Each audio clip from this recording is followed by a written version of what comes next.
back to another live stream of Yu-Gi-Oh! Master Duel and video game news. It was one of those days where either I could have streamed fairly early, around 7, 8, 9, even 10 in the morning, maybe even noon, or I could have streamed later, and I have been noticing that bump of views I was getting when I streamed later seemed to be dwindling down when I was streaming early. I'm still probably not hitting the middle ground that would be my target time, and I'm certainly not keeping any kind of consistency in any ways. But yeah, we're gonna have a later night stream this Wednesday, February 28th, and see how that goes. Also, there was a misscheduling that happened as far as my coverage of Indiana Jones and the Infernal Machine, so there was actually quite a lot airing extra today around noon.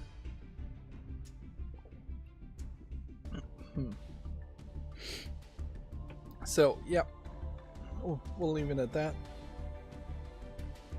A Rookie and Returner Mutual Follower campaign Soul Sword Structured Deck giveaway is available, which I don't know if this is the same Rookie and Returner giveaway or if this is a different giveaway. It's probably the same because the campaign code on mine is the same. And how long does this go? Because yeah, the problem here, I think, is that you really would have to just have a group of friends that you hadn't in the past 2 years convinced to play Yu-Gi-Oh! Master Duel, that now that they're doing this campaign, you're trying to convince to either come back to Yu-Gi-Oh! Master Duel or play it for the first time. And it just doesn't seem realistic. I haven't even really seen other YouTubers, which I guess I don't really follow other YouTubers who play Yu-Gi-Oh! Master Duel, but I haven't seen anybody else really try and promote their campaign codes. Here's my campaign code, which is 3FEB1766. If somebody wants to start playing or return to Master Duel and type in that code, that'd be nice, but I don't expect too much that's ever going to happen. Yeah.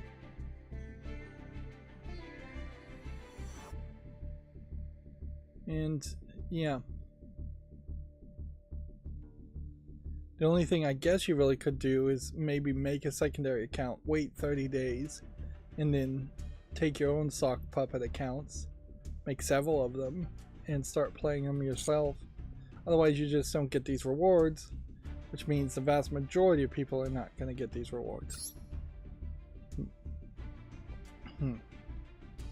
They've edited the wording to a different time in the Duel Pass ending, which, okay, so they've changed the time slightly. That really probably doesn't need a main notice, but the notices in Yu-Gi-Oh! Are weird. There should probably be just a fourth category: major notices and then minor notices that they don't really care about you knowing about.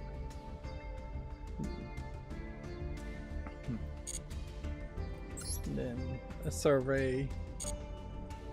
Yeah, just not important information at all to go through when you first enter Yu-Gi-Oh! And then I'm compounding the error by looking at the notices the way the game wants me to look at them. Obviously, it wouldn't be showing me them if it didn't want me to look at them. For the accountability section today, I think we can be fairly quick and just jump into the news and try and get a shorter experience. Overall, been doing a lot of sleeping and been doing a lot of playing of Divide by Sleep, but no, Divide by Sheep. Yeah, this is the only festival worth continuing to play, and I think there is probably still a slight reason to just show this off and try and get, hopefully the idea would be to get to this point and get 200 gems and get the daily quests, the festival special quests done. I'm almost done with Divide by Sheep, but I very possibly am just going to end up using a walkthrough to solve the last 3 or 4 puzzles. I've done all of the levels. You don't get any kind of credits or any special recognition at all when you've gotten at least 1 star on every puzzle in Divide by Sheep, and it's really just potentially looking for achievements. As far as what I'm doing now is just trying to get 3 stars on every puzzle, or just being thorough on a game that's, for a math game, not really good. A math game that literally has no numbers in it ever. That it has an odd amount of gore and blood in it for no good reason. That doesn't really have any consistency on the difficulty. It doesn't feel like it's difficulty spikes for rising action and then difficulty valleys for falling action, where puzzles are really easy. In fact, it feels like most of the puzzles, if you are in the right mindset, which often just means if you make the first move and realize the correct first move in a series of about a dozen moves per puzzle, you will get the solution really, really fast. However, if you lock into the wrong first move, that's when your brain, my brain at least, locks into that thought pattern and can't break out of that thought pattern, and then it feels way, way too hard. There is absolutely no happy middle that happens on any of the puzzles, where it feels like you can do the 1-star challenge, and then you have to think about you can do the 1-star challenge very easy, the 2-star challenge is medium difficulty, and the 3-star challenge is very difficult. That would necessitate that there would be like 3 different bespoke solutions, and there really aren't 3 different bespoke solutions for most of them.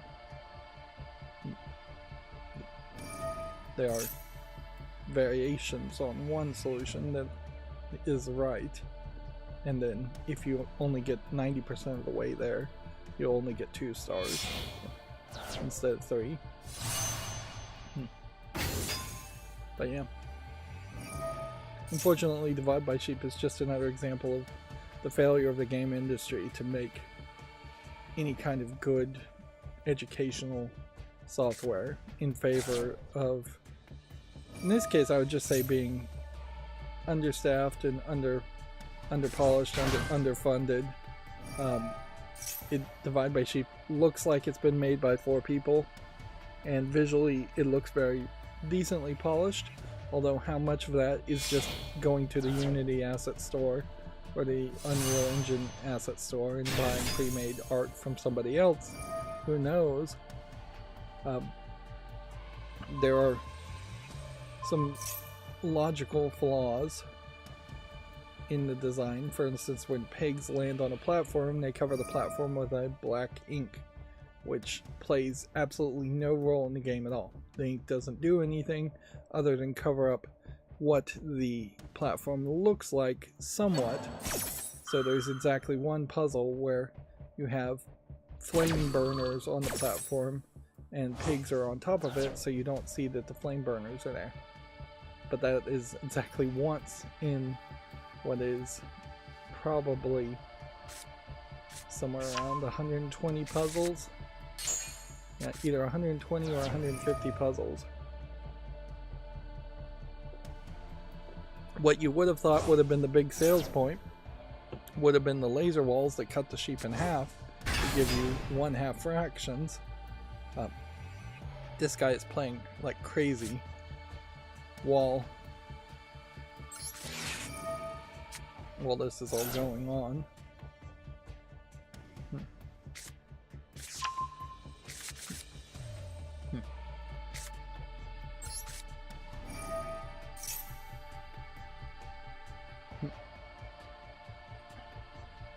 But yeah, it definitely is a case where had you simply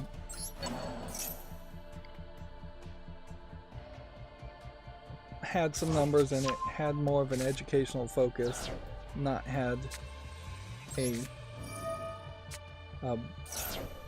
crazy level of...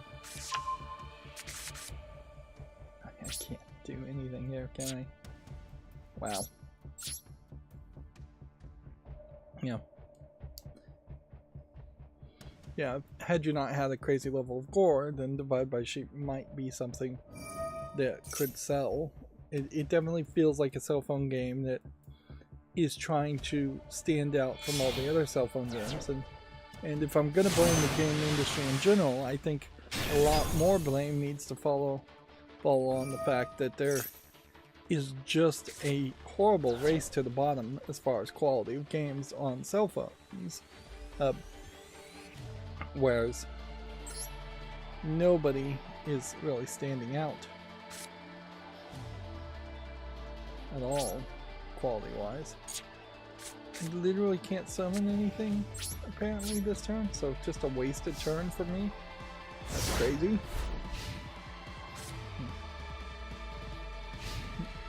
I am still streaming, dual streaming, to, let's see, both YouTube and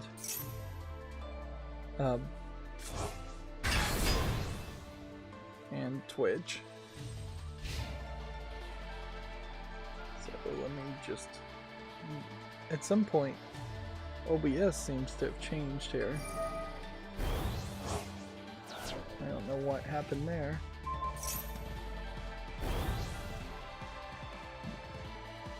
Yeah, that's my second version of OBS running.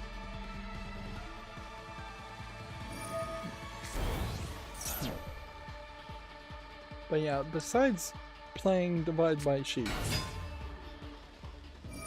I'm still watching that Hulu show, A Shop for Killers. It definitely feels to me like A Shop for Killers probably should be like from a manga. It feels like it's something that would be from... If it's a Korean show, it probably would have been a manhwa, not a manga. Just a Korean way of saying manga. But that differentiates it in that Korean people made the comic instead of a manga, which would imply Japanese people made the comic. But yeah. You kind of have to stick with it to get to the good part of the story. Otherwise, it is just going to start off with the uncle character being a bad guy, and like even in the middle, the uncle character is still kind of this John Wick bad guy type character who is increasingly a victim of circumstances, and you certainly could take it that way. But if you actually look at it from a different perspective, he still is very much a bad guy, because as far as I've gotten in the story, it's pretty obvious he chose to abandon his family to run off and be a mercenary. He ran into a psychopathic person who was in the mercenary group. He pissed off the psychopath by trying to kill him and trying to spare civilians from being massacred, or one civilian, or multiple civilians, take your pick. And so he makes this psychopath his enemy. So after abandoning his family, then he returns to his family after stopping from being a from being a mercenary, knowing that, or at least I guess he is assuming or thinking that he had killed the psychopath, but he brings danger, almost certainly, even if it wasn't a psychopath after being a mercenary. He knew he was being followed by the mercenary group and watched. And it's not like he's going straight legit after he stops being a mercenary. He starts running a underground gun weapons shop. So yeah, he just brings danger to his family completely, gets his sister-in-law and his brother killed, gets his mother killed, then he's taking in the daughter of the brother and sister-in-law, and then he's training her, I think subconsciously, into being a killer or assassin type, mercenary type person, even if he doesn't really want that for her. He just knows he's brought so much danger to her now, so he's trying to protect her, but he's definitely feels like he's just like not a logical thinker.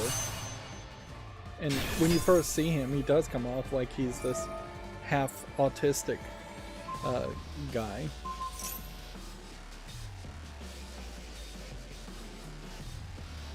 But yeah, he really just feels like the bad guy at every point.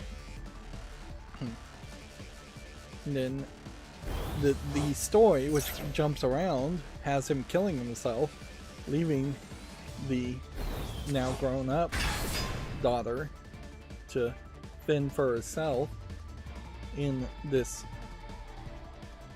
thought that if he agreed to kill himself,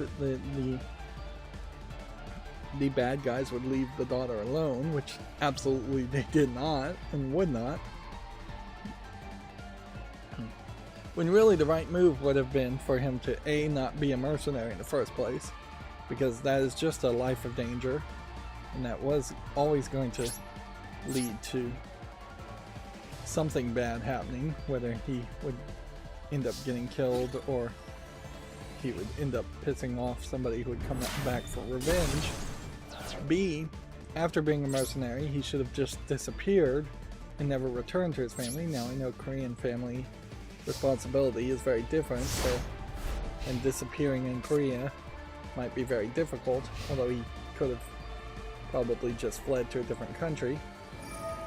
And C, after the brother and daughter-in-law and the mother all were killed by the psycho killer, and he knew that there was the psycho killer had a bunch of henchmen that were all coming for his family, he should have put the daughter up for, or I guess niece. He should have put a niece up for adoption, which maybe there's a Korean element to that. So it becomes this really contrived thing, very much, where they have bent over backwards to make you ignore how many options he really ignored to create this horrifically dangerous situation, which at the present time has the niece being hunted down and tried to kill, just out of spite, and in part because he put her in charge of the secret gun running shop.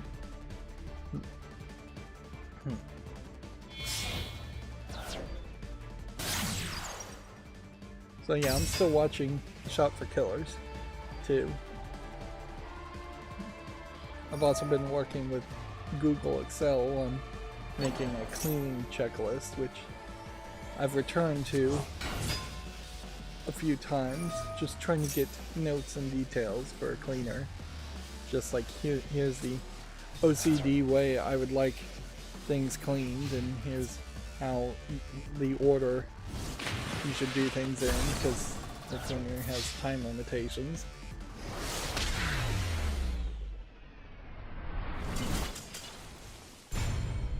Which that definitely has revealed to me that if I had enough time, if I had enough energy, if I had enough ability, I would probably be a fairly OCD cleaner myself if I was going to clean myself. But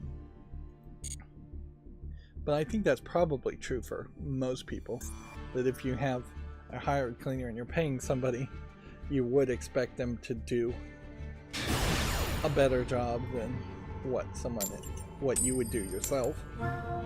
In the same way that if I hired somebody to repair my car, I would expect them to do a better job than what I could do myself, which is to say I couldn't repair a car at all. That's the whole idea of labor being called skilled labor, although most companies try to degrade a lot of jobs by saying they aren't. They are unskilled labor, and that's just not really true. If you care even a little bit about whatever task you're doing, whether you're being paid for a job or otherwise, you're going to develop skills and techniques to get better at it. And a lot of times, though, you're so underpaid or you're so hamstrung by middle management giving you rules and regulations that don't make any logical sense that a lot of people do just not care. Which that's a valid way certainly to work a job too, is to just not care about the quality and not really take any pride in it, because very often you can't take any pride in your work. And it's very hard to define what pride in your work would be. But none of that has really anything to do with video games. If anything, I think I've probably just been sleeping more than anything, which I still don't have a way of fixing that. So we've got some Twitter news here. I follow this Charles Cecil, who is the CEO of Revolution Software, and he tweeted 9 hours ago, "I'm so humbled by the support and comments for their Kickstarter campaign for Broken Sword Shadow of the Templars Reforged. Thank you so much for all of our amazing community. You make what we do possible." Which is true. The fandom of Broken Sword really are the people that allows Revolution Software to kind of rip off people by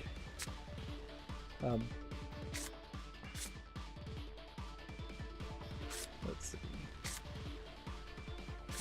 Both of these are warrior.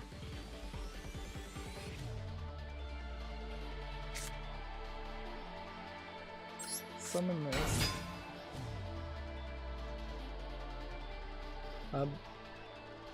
But yeah, Revolution Software kind of rips off people by doing Kickstarters when they really should have enough success.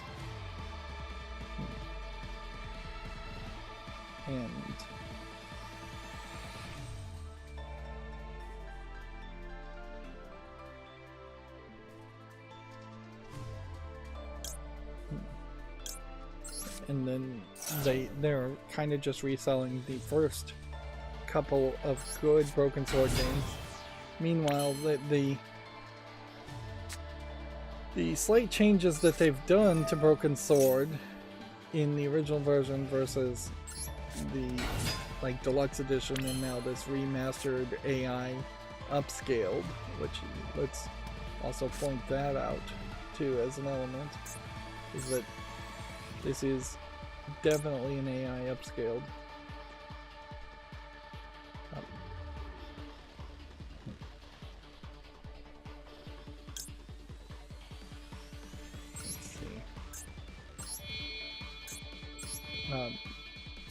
Remaster that they're selling.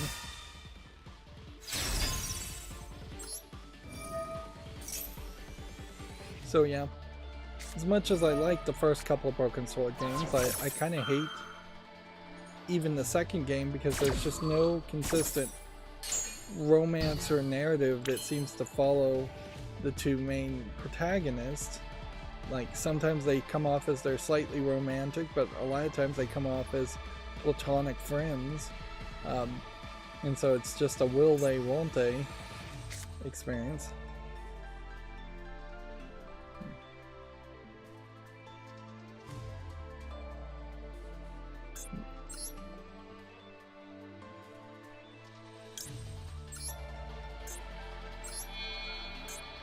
And so, yeah.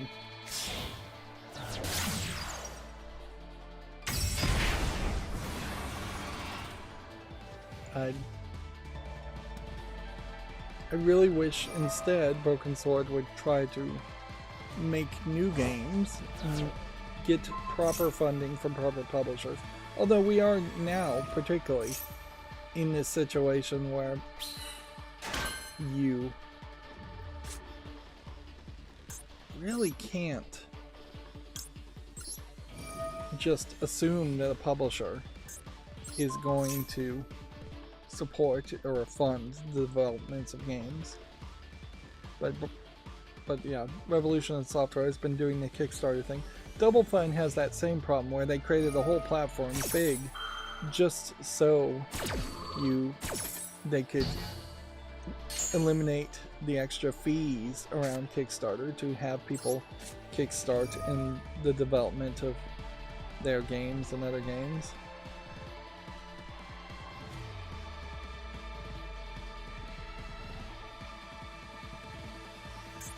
Let's see if locking this down does something.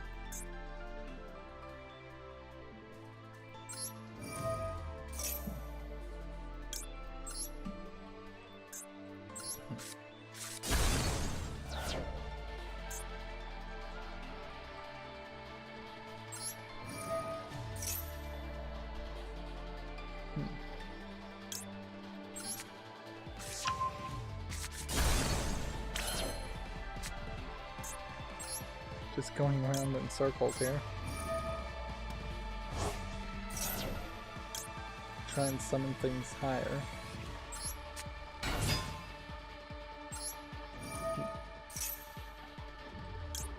And there's so much that goes on through all this.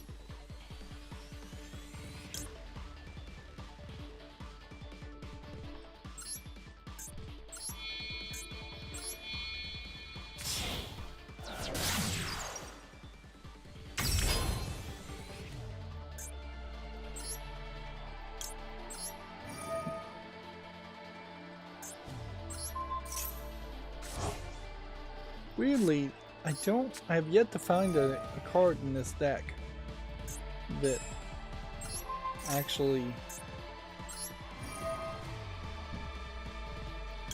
seems to do anything.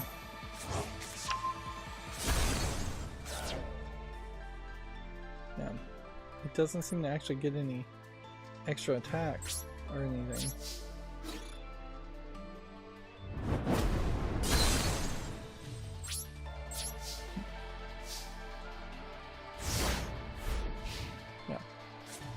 I would say, in particular, to just spout this opinion and then move on, it is probably interesting to contrast, say, what Cyan, the creators of Myst, although has done, versus what Revolution Software has done. Even though the comparisons aren't really apples to apples, in that Broken Sword is a point-and-click adventure game, would have not been quite as popular as what it was at one time, one of the best-selling video game PC games ever, which Myst 1, like, really was one of the best-selling games out there. But yeah, Cyan has, to my memory, never done a Kickstarter, at least to remaster or re-release Myst. They've always been able to fund it themselves.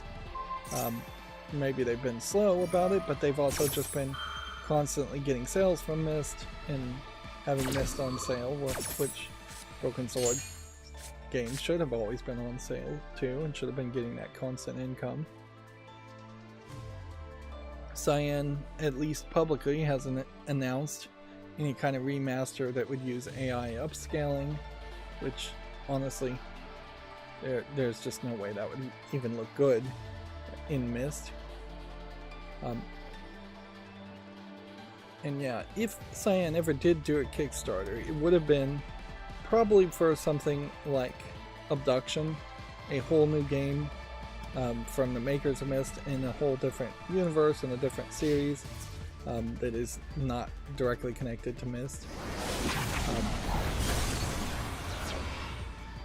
They've tried to publish and be a publisher for another game that didn't sell that well.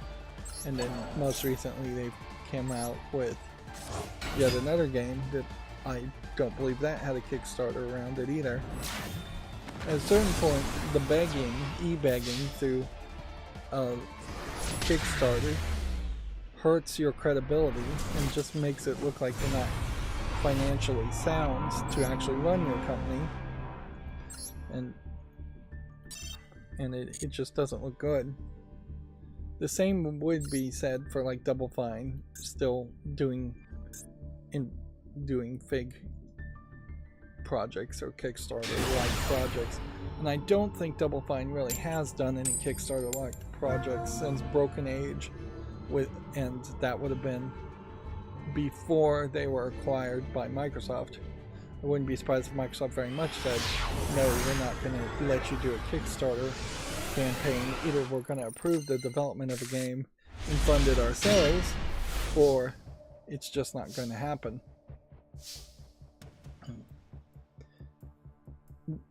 The fact that you have the CEO here not even having a top banner also just kind of highlights the lack of good advertisement that he's doing. He's not really even promoting he's not even really promoting the Kickstarter until now, and then he's been quiet since July 3rd, 2023. I did hear some claims, and I don't know how much of I should really believe it, that Twitter itself may be dying very quickly as it's getting full of spam bots, which I think that's probably an exaggeration in the fact that Twitter was always full of spam bots. So I wouldn't have been surprised if not that much has changed. If anything, it does feel like to me that Twitter still is very much the place you go if you want to follow corporations and businesses. It's not the place you want to go if you want to watch video or talk to people. And Mastodon, Blue Sky, all of those are too complicated, really. So for your average user. So yeah, I don't think Twitter has changed that much at all since Elon Musk took over, at least as far as from the direction of users. Here we can show off the Kickstarter. $213,820 have been pledged on a $63,330 goal, which is a pathetically small amount of money to ask for in the first place. That definitely reeks of we're going to set a small goal so we can overshoot it. Even 200,000 though is not a lot of money to remaster a game. But yeah, they are just using AI generated improvements to, or at least what they're calling AI art, to add a little bit to the edges to make it more widescreen in resolution and to just polish everything up. So a lot of what they're calling AI art here may very well not be true AI art. It may very well just be a case of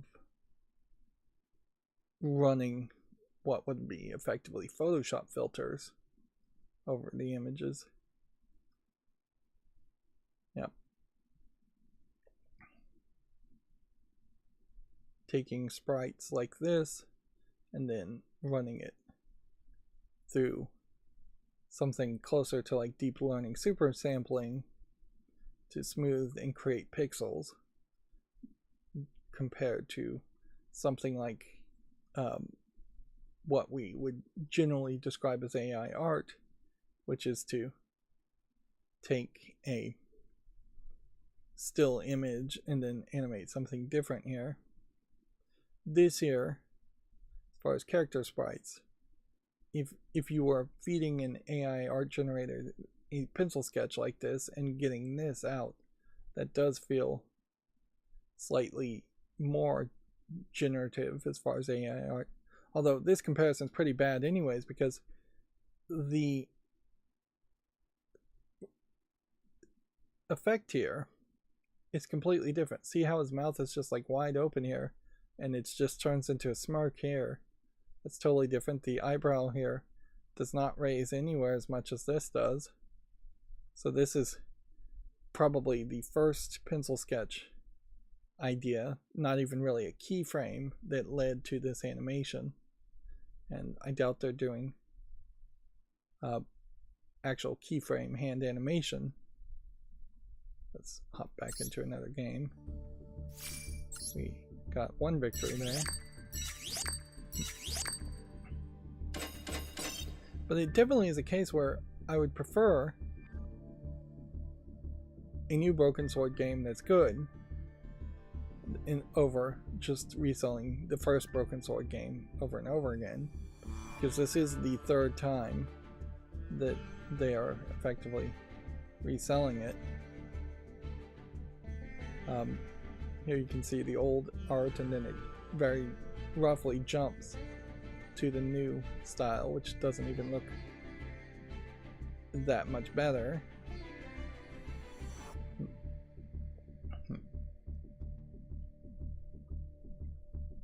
But yeah.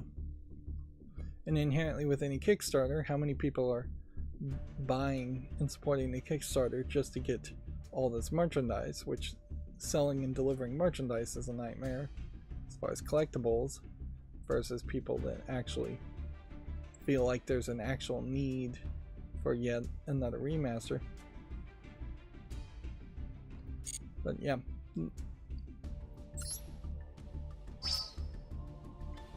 The series needs to be rebooted. The most recent Broken Sword game had very poor point-and-click puzzles in it, and not a very interesting story as far as I can recall, because I don't remember any of it.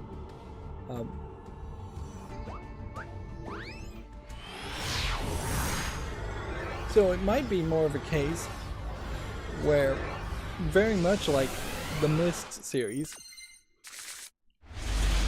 maybe Broken Sword should have just been sold to a new company that would have tried something different instead of the same company, Revolution Software, which is not doing anything revolutionary, so it's bad naming. But yeah, a new company might have done something different. Myst, in contrast, was handed over effectively to Ubisoft for Myst 3, 4, 5,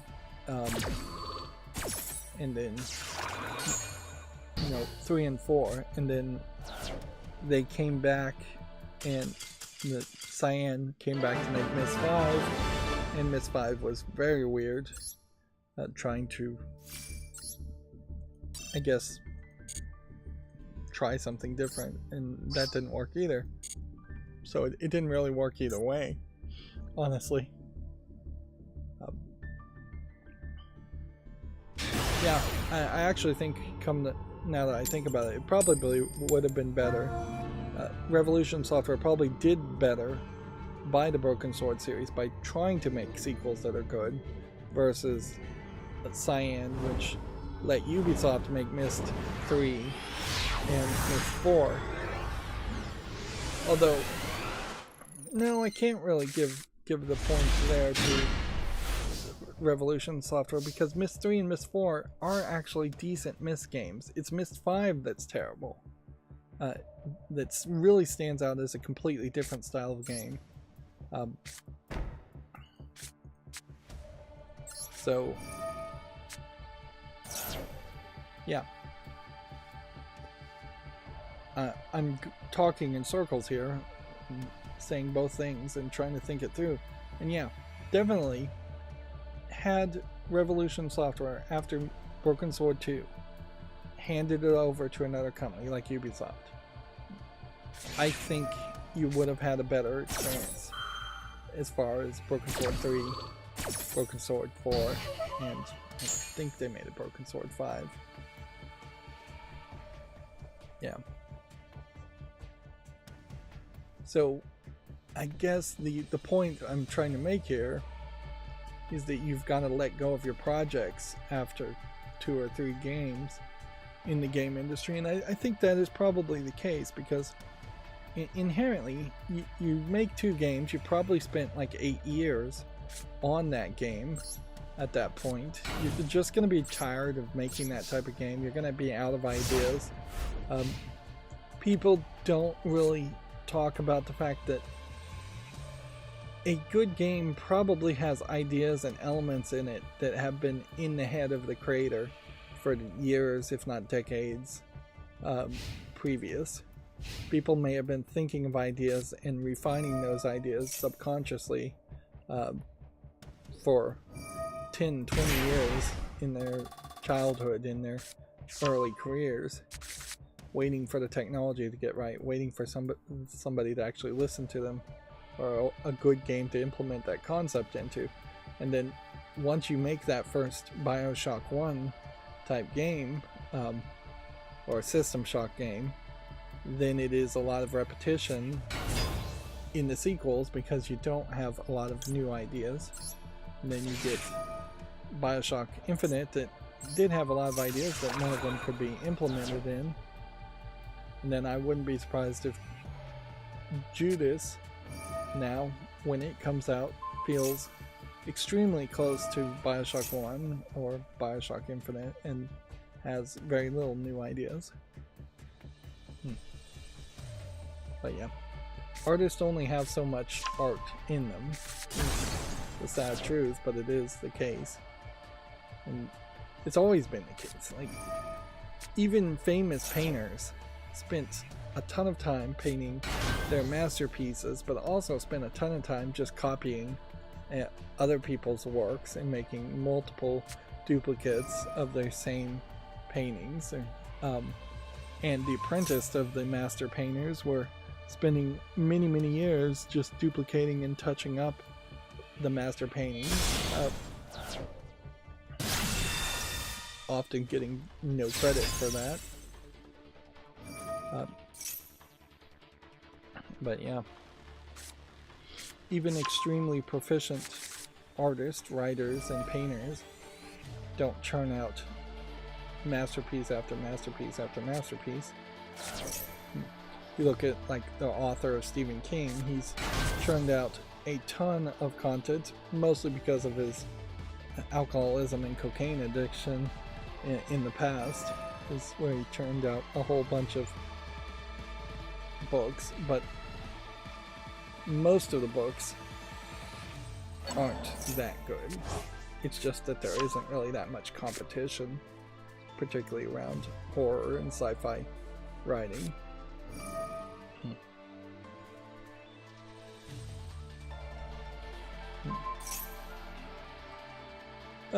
Speaking of new ideas, new creations, Minecraft has a new snapshot with wolf armor.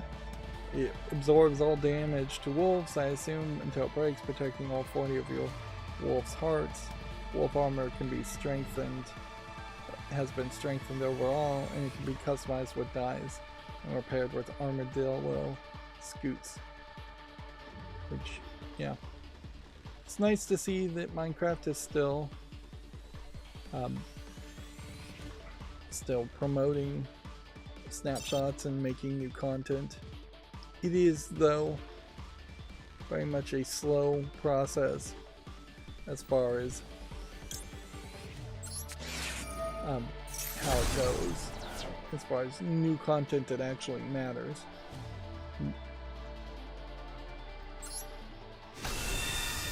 I'd say there is very much a case where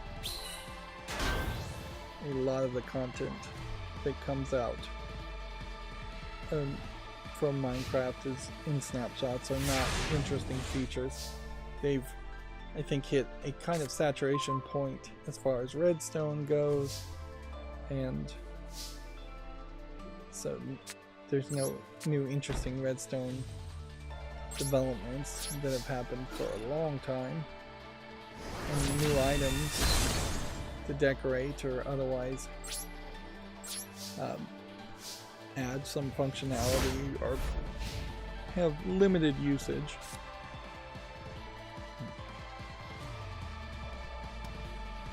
And yeah, I imagine we are just at the tail end of a generation of Minecraft fans. Now just getting slightly too old for Minecraft, ready to move on to Roblox or Fortnite or something slightly more mature. Maybe Palworld in particular. I guess I'm kind of bearing the lead here. The Pokemon Direct did happen. Well, really don't have a lot to say there. I watched somebody else's video of reacting to the announcement, which is to watch somebody watch the pre-recorded live directs from the Pokemon Company, and there's just, I think, still a lot of desire for the Pokemon Black and White games to be remastered and re-released. Those are, I believe, the only games in the series that haven't been re-released or remastered. They probably want them remastered. The biggest announcement was Pokemon Legends ZA, which from the name it kind of feels like it's Z2A, which is all taking place in a city called Luminous City, and from the teaser trailer it seems to indicate that you're going to probably start in a future and then go into a past. But comparing it to Pokemon Legends Arceus, the two games don't feel in any way really similar. And you are only in the city. You can't leave the city in the game, which means they're probably trying to eliminate having to render so much grass and open fields, and it might mean that you're just straight up not capturing Pokemon in the grass at all in the game.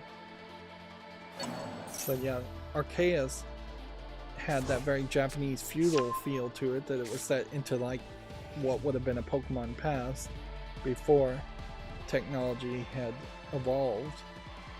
And so that's what I would have assumed the Pokemon Legends series was supposed to be, is that it would just always be set in the past, and it would be a more Japanese focused environments and style, and would be the spin-off game.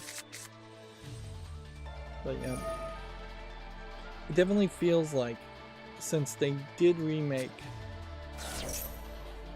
what was that game series, they kind of remade Pokemon Yellow, it felt like, and remastered it at a newer art style, which it would have made sense then to move to Gold and Silver, the second generation, and remake those and announce those. Now, notably, from the Pokemon announcements, there's no mention of Palworld at all. There's no mention of anything coming to PC at all. They did announce a new Pokemon trading card game that's going to have better visuals for mobile. So they're relaunching what already exists effectively on that, and that's not a terrible thought, because I don't think the Pokemon trading card game is very polished. So that probably means that they are going to try and get a ton of microtransactions and card pack opening. They definitely showed a lot of card pack opening around the Pokemon trading card game.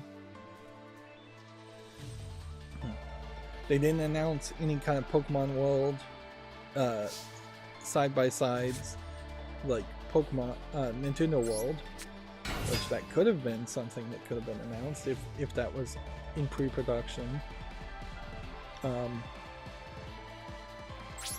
They didn't really say anything about a potential Switch 2 or anything Nintendo directly related, or really even platforms. I think they tried to mention that Pokemon Sleep still exists. That they didn't do anything as far as the online trading of Pokemon from different games, or that system. Nothing new to announce there. So yeah, fairly lackluster. One thing that is notable is that when they did show a protagonist, it is now the new Pokemon anime character protagonist. And they definitely are not mentioning Ash Ketchum or Ash's Pikachu in particular. So they're trying to move over to that new animation style and that new generation. And I wouldn't be surprised if the anime's switch in animation style is putting some amount of pressure on the animation style of the video games themselves, and that there is probably just an internal effort to improve the animation quality always.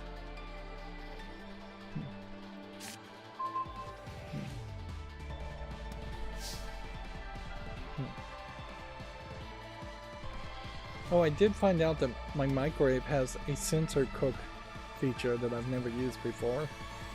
There was always this like plastic cover, which I assume had some kind of sensor on it, but I've never actually been using it. You have to just tell it certain things from a menu, and it has like 7 settings. And so I was like, oh, this can actually do something. This is where I'm gonna lose. That was a mistake. Unless this can convince him of something.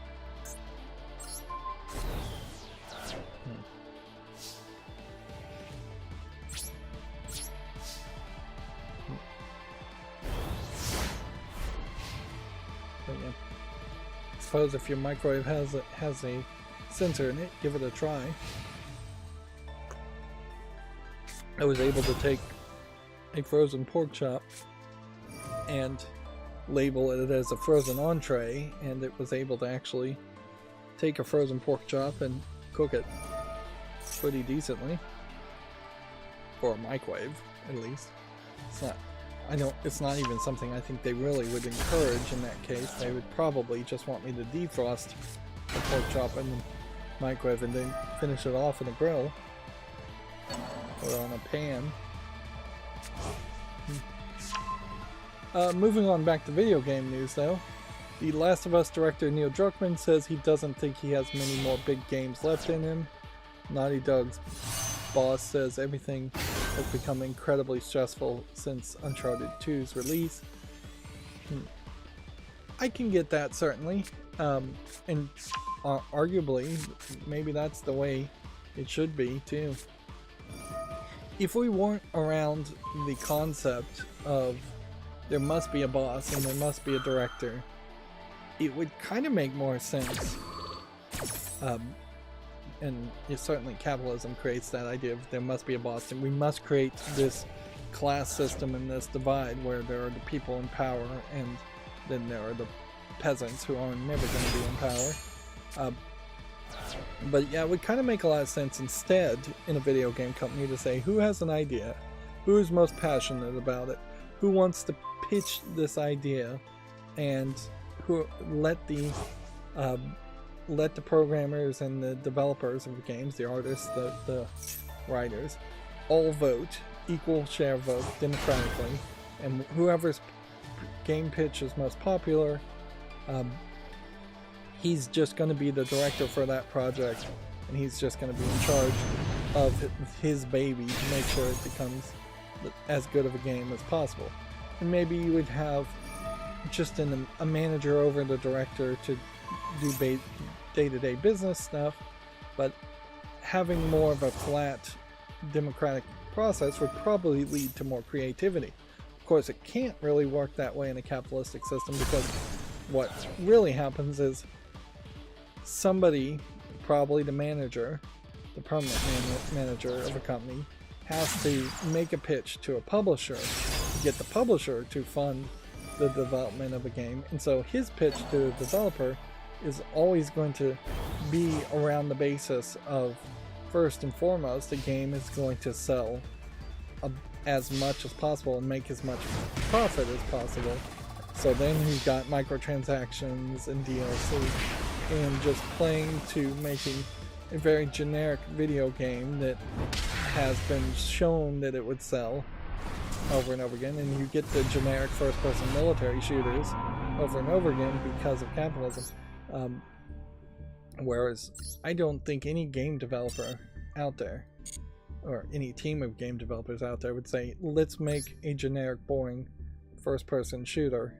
We're so close. Even if I lost 2 more times, I would get this 200, so we'll stick with this.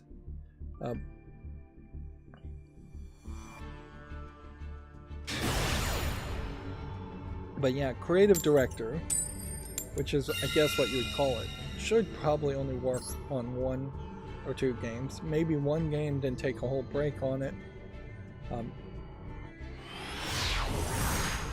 Uncharted in general, Uncharted specifically, is not a game series I've played, but it definitely feels like it is a game series that went off the rails and got a lot of pressure from Sony, which will have more stories around that. And yeah, there definitely was a point in which Uncharted tried to stop focusing on the main protagonist, Nathan Drake, in favor of completely different characters, which that's not really going to work unless you're just going to make a spin-off series. So it looks to me, we did Link Summon for 50. I don't think it's worth trying to synchro summon 6 more times. And then we've done everything else on the festivals, and we have 40 minutes left. So I'm really cutting it to the last second there. Then we got all the daily quests done, and we got the login quest done. And today is the end of the month also, so it doesn't make any sense to play ranked. We will just end the month here at Diamond 5 and then, or Platinum 5, and then we will fall down to Gold 5 starting next month. And this is probably, this being the shortest month of the year, this is the one month where that's probably the most acceptable for that to happen.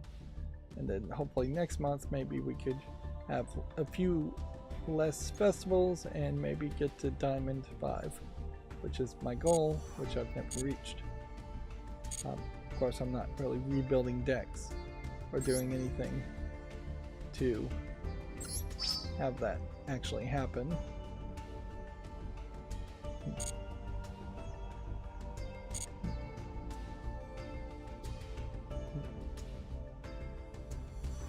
Alright, so now we'll just go through the news specifically. TT Games, in a surprising move, is listing that they are looking for some hires. Certainly they're giving some lip service to being conciliatory to all the people who have lost their jobs recently. This does highlight something somewhat interesting. We haven't had a Lego game or other kind of TT game. We haven't had another type of TT game in a long time, but we haven't had a Lego game really announced. One would assume that maybe they're going to remake the Indiana Jones games, but they're kind of late to the party if they were going to do that. And they already remade Star Wars.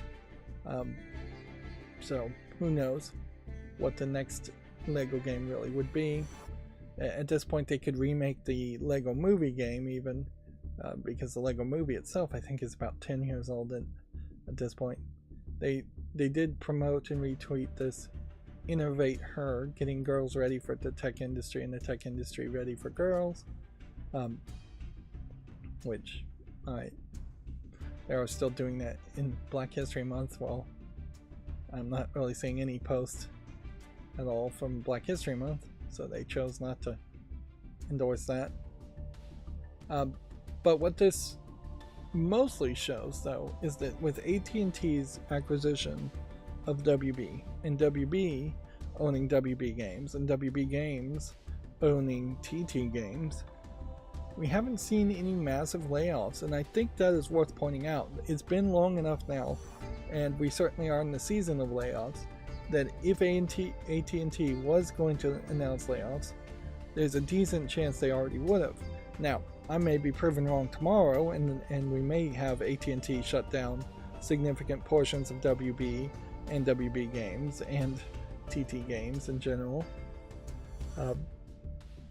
But yeah, so far so good, and I guess that's the most comfort you can take in the video game industries.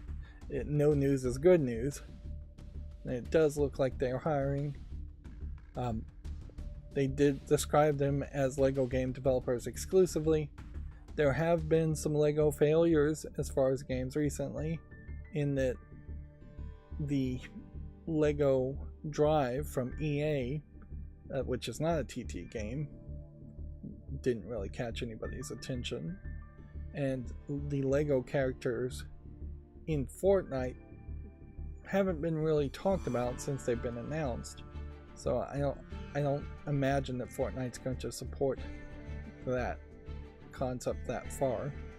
Lego itself has gotten really expensive over the past couple of years, and I think the attention is waning. Also, they haven't announced anything majorly interesting in a while too. So, and we'll see what these Zelda Lego sets are when they come out. But yeah, the Mario Brothers Lego sets weren't really interesting to me, and I think interest has waned on those quite a bit as far as the Blockheads Mario playsets go. But yeah, one company is hiring. Another company that's hiring is NetEase, hired a veteran Call of Duty designer to lead a new AAA studio. Increasingly, it does seem like people who want to start their own companies need support financially, at least, and they are turning to places like NetEase and Tencent to get those finances, despite the fact that there has been concern, to say the least, around getting in bed with Chinese-based companies like NetEase and Tencent, and there has been direct issues, I think, in the past with getting into bed with Tencent and NetEase. But the Call of Duty veteran designer is David Vanderhaar. He spent almost 2 decades at Treyarch, but now he's going to take charge of a remote-first studio called Bullet Farm. Remote first as a concept for video game design makes a lot of sense. There is, I think, an argument. This is a funny logo, but whatever, that doesn't matter. There is a concept, I think, in game development, though, that you would want to get people together, probably on a weekly basis, in person if possible. You at the very least would want people to get face to face and kind of have group meetings, group think meetings, creative meetings. There is still major problems with teleconferencing, despite how good you might have your teleconferencing software, as far as just talking over people, allowing people to feel at ease to not contribute as much and just sit back, and people losing their connection and just not being in the same room to react to people's faces and reactions. Game development and design very much is creating a game for the people in those creative meetings, which often is part or all of the creative designers in a video game company. You're really not making a game for the audience. You think you are, but first and foremost, you have to get your coworkers on board. Otherwise, your coworkers aren't going to want to work on the project at all, or they're going to do a crappy job and just do the bare minimum. And just being face-to-face and interacting with people can be very helpful. Now, being face-to-face with people and interacting with people occasionally leads to also somebody pushing, shoving, or taking a swing at somebody, or people getting drunk, which I never encourage alcohol at work personally, and flirting with each other, or people sexually harassing. So there are a lot of benefits to have the vast majority of time actually be remote on the HR side. And certainly you could intimidate and bully good ideas out of the development process in face-to-face more than you can remotely.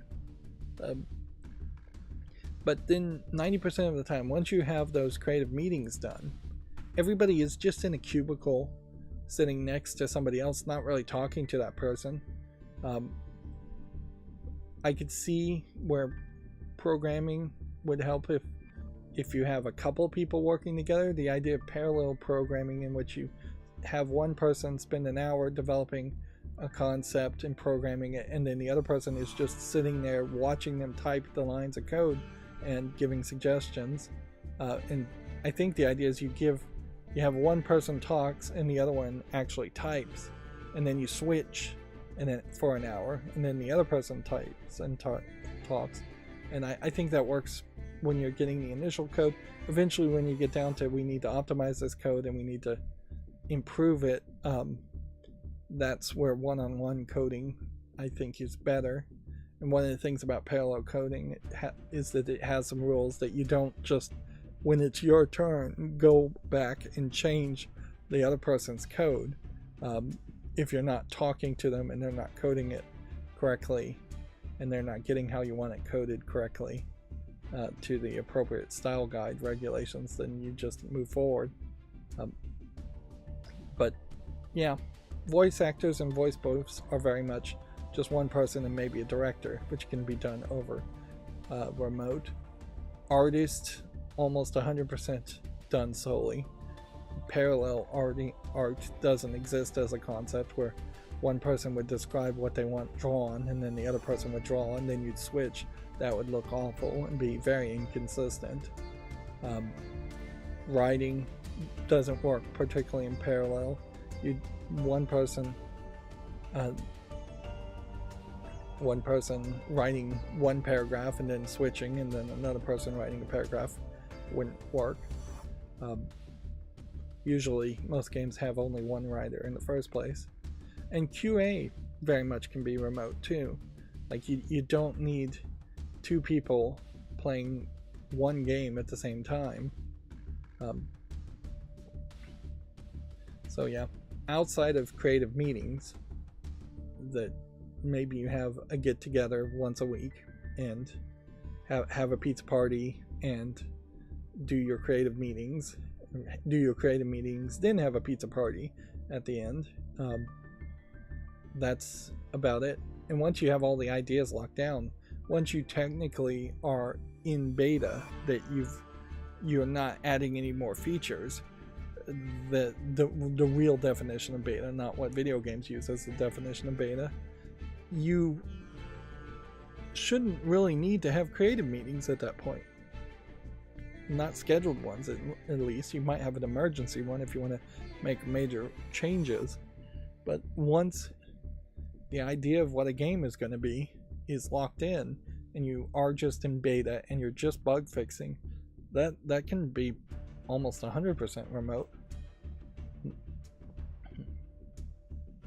So yeah, I do think we will increasingly see jobs become remote in all industries, but particularly in video games, where it's very doable.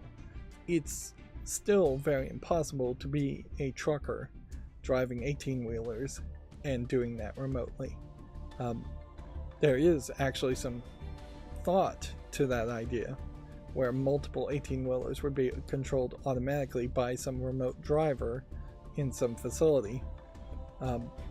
But there's really not any real good reason to implement that. You might get to the point where we have trains of 18-wheelers on the highways being driven by one human in the lead car, the lead 18-wheeler in front. But I think states would probably demand that there be a driver behind the wheel in case of emergencies, always. But who knows what's going to be in the future. And then packing packages for Amazon and shipping, that is not likely to be remote because the technology to replace shipping packagers at Amazon has already been starting to show up with just full-on robotics and automation, and they're just going to eliminate those jobs. And yeah, remote is very preferable to a lot of people who can get remote jobs. That almost everybody likes it, except for managers who then can't justify their job because they're not looking over the shoulders and finding people to yell at or give orders to. But it doesn't really address the fact that automation is coming and it's coming fast, and jobs are just going to disappear, and that's a good thing. We have enough resources in a lot of countries, not all of them around the world. Getting automation gives more free time to humans to do more creative human things or just live better lives of leisure. But the only solution to that is with automation, we probably are going to need to just tax the heck out of companies that use automatic methods and create some kind of universal basic income, or just print money and create a universal basic income, which would be about the same, because as you continue to print money, the value of the money theoretically goes down. So you're making an indirect tax by inflating or deflating the value of a dollar or whatever currency your country uses. But yeah,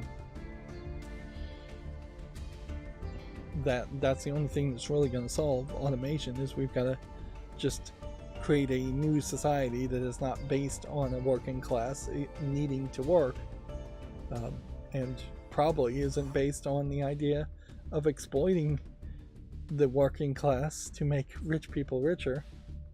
I saw an article on Reddit. In particular, it seems like Bernie Sanders is making a proposal. He talks a lot, but nobody really is going to listen to him, around taxing 100% of income over $1 billion, which would be nobody if it's actual income. It would be probably about 10 people if it was gross revenue per year. And frankly, it doesn't matter if it's nobody at all. Just creating that rule, that tax bracket, and setting that precedent will work fine in the future as rich people keep getting richer. But we're supposed to be talking about video games, so let's move on. OBS put out this kind of retweet emergency thing here. The NVIDIA GeForce hotfix driver 551.68 is now available. Apparently, if you're using the INVEC encoder, which that is NVIDIA encoder, hardware encoding of video, which is better than just like H.264, and I don't know if OBS can even do H.265 encoding, but if you were trying to encode videos, it was leading in corrupted videos and error messages on the GTX 1630 and the GeForce GTX 1650 and the 1650 Ti GPUs. So yeah, I did notice that the GeForce Experience was once again trying to have me download a new driver. Now I don't have any of these I don't have any of those video cards, so it probably wouldn't have affected me. These are pretty lightweight video cards in the series 1650. So I imagine you're not going to be encoding very good video in the first place with this, but you had been receiving the INVEC area get encoded packet area. Meanwhile, OBS is pushing out betas for version 30.1 in February. Was their last little bug. you should be on version 30.0 for a stable experience. And I think I am on that version. I'm not 100% sure. If anything, I'm trying to go a version number behind, particularly if a major version update like version 30 in software isn't really adding anything as far as that I would use. New and easier read status bar, it might be nice. WIP WebRTC output would be something I'd have to investigate to see if I even could use it or would use it. Intel encoders for Linux is not something I would use unless I was going to try and move my whole computer to Linux, which doesn't make sense when playing video games, unless I'm going to try and just run something like Chimera OS in a Steam Deck equivalent OS. Application audio capture is something I do want to transition the way I do audio to that. It eliminates the need, it theoretically would eliminate the need of using something like the Banana software to create virtual audio devices to send certain applications to one audio device and certain applications to another audio device. But yeah, it's going to take a lot of work to do that. It may very well be a case of reinstalling Windows would be the time to move to application audio capture. And then a new virtual camera for macOS 13 Plus, a safe mode crash recovery, RTMP IP version 6 might be helpful if you were going to stream video or receive streaming video inside your home network. Just upgraded versions of Qt5 and FFmpeg and Ubuntu support. Yeah, no major new feature there, and it would be kind of hard for open broadcast software to introduce a new feature. The number one feature right now, which I'm doing, is multi-streaming. If OBS had a way to have multiple chats up and stream with one launch of the application to both YouTube and Twitch and potentially Facebook Live, and if it could just do all of that for free, that would be great.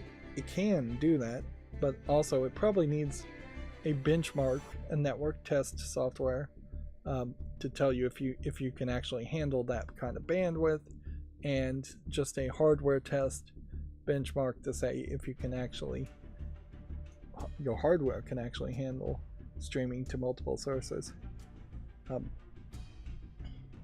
But yeah, that would be the one feature I'd like them to implement. And then I don't know what else I'd even really want. There's a ton of stuff I do with Advanced Scene Switcher as a plugin for OBS, but it's all such advanced custom stuff that I don't know if it would benefit your average OBS user. I would say an easy mode for OBS would probably be nice to get new people into it. It might be used to have more of a hotkey dashboard somewhere where you can add buttons for hotkeys or on the main screen. The way they by default lay out OBS when you first launch it is fairly different from the way I have it set up too, so I've really customized a lot of that to the way I want it. Moving on, Ubisoft and Keywords have apparently failed to credit Skull and Bones translators. It definitely feels unwarranted and demotivating not having my name in the credits, which, yeah, this has been a consistent problem, and I'm glad that at least GameDeveloper.com, and I think in general the video gaming communities and average gamers, are increasingly trying to put pressure on developers to stop intentionally uncrediting people or messing up with credits. It is not hard to get credits right. there's just a bunch of nonsense being played here. The major nonsense around credits is them intentionally removing people from the credits if they did not work on the game or continue to work for either Ubisoft or Credit or Keywords when the game, up until the point where the game is released. They are withholding credit as a way of trying to force employees to stay working at a bad job situation, what might be a bad job situation, until the game is released. And in the day and age in which games can be updated, at some point we are going to have a story where some jerk company is going to retroactively remove somebody from the credits because they quit their job after the game was released. Whereas, obviously, the right way to do credits, and there really should probably be a law on this, is that if they worked for even a fraction of a second on the game, they should get credits. Credits can be super long. They're already way too long for most gamers, and most people don't sit through them. Only 30% of players even make it to the credits, so just make them long. It's better for just to make the right moral decision there and just credit everybody, even if they don't want to be credited, even if they somehow are actively trying to force their names not to be credited, they should be credited. It doesn't really hurt anybody to say, hey, you worked on this game, when you actually did work on the game. That's just telling the truth. And it doesn't really even help people to have the credits in the game. At some point, somebody should make an IMDb-like service that is heavily built around people who worked on video games and credits, so that you could follow that one creator, or more likely you'd follow groups of creators who worked on certain games, and figure out who you actually like or might prefer as far as their creative output goes. If you had, say, a musician who was the drummer for the Beatles, and then he left the Beatles and then formed a different band, and then he left that band and joined a different band, and then he left that band and joined a third band. If you really like that drummer, you should be able to know who that drummer is and be able to follow his career. The same should be true for video games, even if in reality the drummer in the Beatles may just be part of a collaborative effort that makes a band called the Beatles that makes the music you like, and maybe his drumming isn't as synergistic in the second band, and so maybe you wouldn't really like the music he makes in that second band, and you may not like what he makes in the third, but it should be at least the consumer's choice to follow the people who worked on collaborative efforts, not a corporation's ability to, I'm not going to say right, to intentionally uncredit people and hide their creations. But there is a question certainly as to how do we put more pressure on game companies that do this, particularly in the case of Skull and Bones, where people are already not going to buy that game. I heard that the number of people who went back to play Black Flag has spiked like 200% after the release of Skull and Bones. And Skull and Bones has an early, like, free to start element to it, so it definitely feels like a lot of people have played Skull and Bones in the free part, felt it worse than Black Flag from many years ago, and gone back and played Black Flag instead. Yeah, and inherently I don't think Skull and Bones is making any kind of argument that it offers anything new compared to Black Flag, which is a much older game that inspired Skull and Bones. This is an interesting story from Video Games Chronicles. Apparently kids are facing bullying over in-game items and skins, a study is suggesting. And yeah, this report commissioned in Norway suggests young people are feeling pressure to buy online game cosmetics. Alright, yeah, I was thinking it was the other way around, and that's what confused me. I definitely have heard stories of kids being called, I forget what the word was, some default or something like that, in that their character doesn't have any cosmetic skins, and inherently that's the whole point of skins, is to make you feel bad that you haven't purchased any in-game items or cosmetics. And kids games really should not have microtransactions and cosmetic purchases in the first place. I mean, it really shouldn't have microtransactions in the first place. So this is yet another study saying that seems like that's being the case. Yeah, the pressure to fit in re-symbols what is already taking place in other contexts but takes on new forms. Some children might end up feeling excluded if they lack resources, e.g. Wi-Fi, gaming equipment, in-game currency to play with their friends, and might get picked on. Seems like a lot of this may just be speculation. They might get picked on based on what skin they were wearing. Inherently, this probably has happened. I don't think, though, it's happening that often. From whatever I can tell, it seems like kids around the world these days are just increasingly very sweet and kind compared to what they would have been in previous generations. They're definitely not growing up hard, which is a good thing. But yeah, this is the kind of survey that I think makes a lot of sense to increase the idea that in-game purchases should not be allowed for kids in the first place. I mean, kids don't have money, so you shouldn't be advertising to them for in-game purchases in the first place. But apparently parents do. They just hand over V-Bucks or Robux or whatever the ones for Roblox to their kids, and they're buying something. This is a great example of a very young kid that probably shouldn't be playing any game with microtransactions as far as the picture goes, and I would have to see the screen as far as what game he's really playing here. At a certain level, though, this is also kind of not news.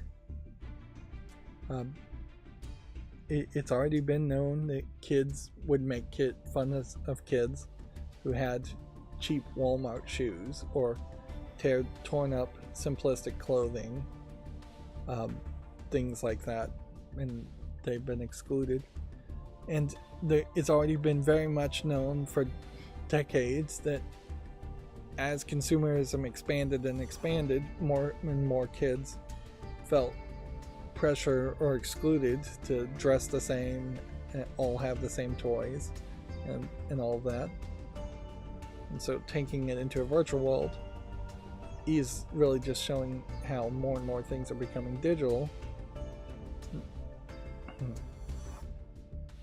But yeah, there's really only one solution to this, and it's just not allowing kids games. If kids are allowed in the game, they can't buy microtransactions, and the game probably shouldn't. If kids are allowed in the game shouldn't be allowed to have microtransactions.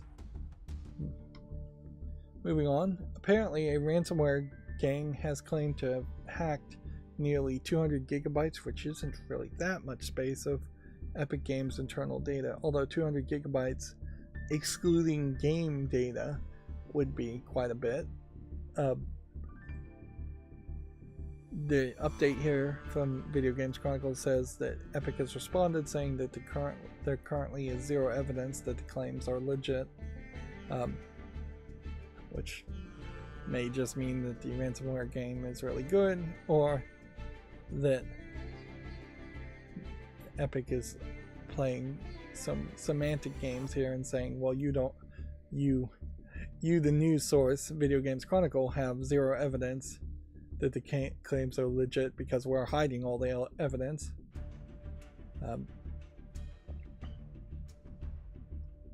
What would they really get? It claims to have compromised the email, passwords, full name, payment information, source code, and many other data amounting to a total size of 189 gigabytes. The data is also for sale.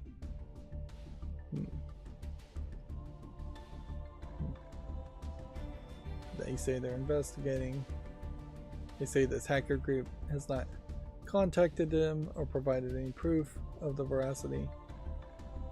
In a weird way, if they're a ransomware group, they're really doing the wrong thing here as far as trying to make money. Like, if you had hacked this data, the first thing you would have done is contacted Epic and said, we have this data, pay us a certain amount and we'll delete it and never go public about this. That's the ransom in ransomware that you would have.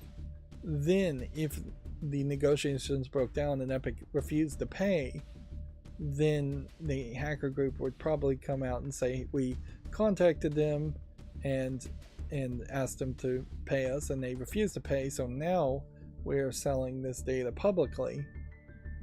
That's always, if you're doing it right, which it's a wrong thing, so you shouldn't be doing it in the first place, but the second step would be to sell it publicly.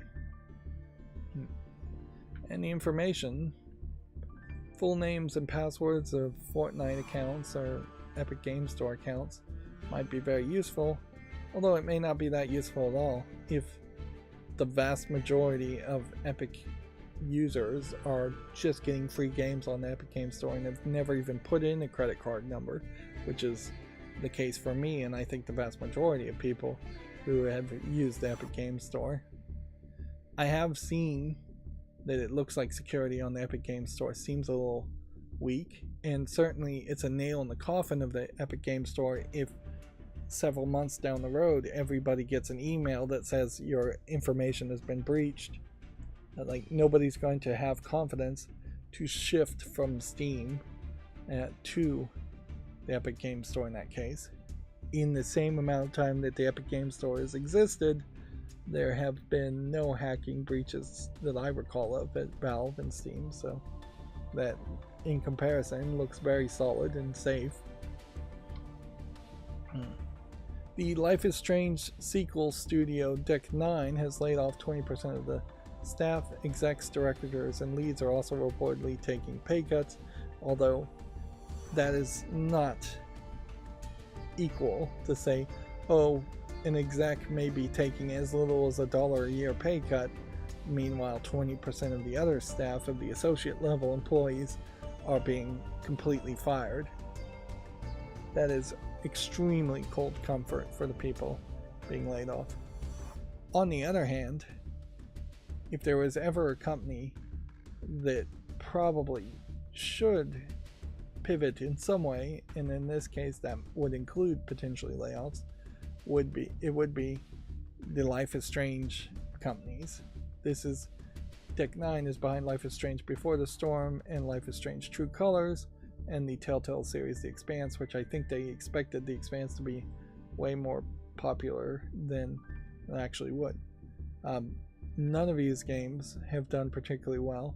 The Life is Strange series itself has been really, really poorly handled, in that it definitely should have just been a game where you followed the main protagonist from the first Life is Strange game into further adventures with her and her friend, instead of trying to reintroduce new characters every sequel and make some weird anthology series that is also a little bit too SJW-y, so it's losing half of its audience, potential audience to start off with. It's also losing a significant number of gamers by being what is effectively just a simplistic point and click adventure in a 3D world in which you're just deciding dialogue choices and actions on very rare elements.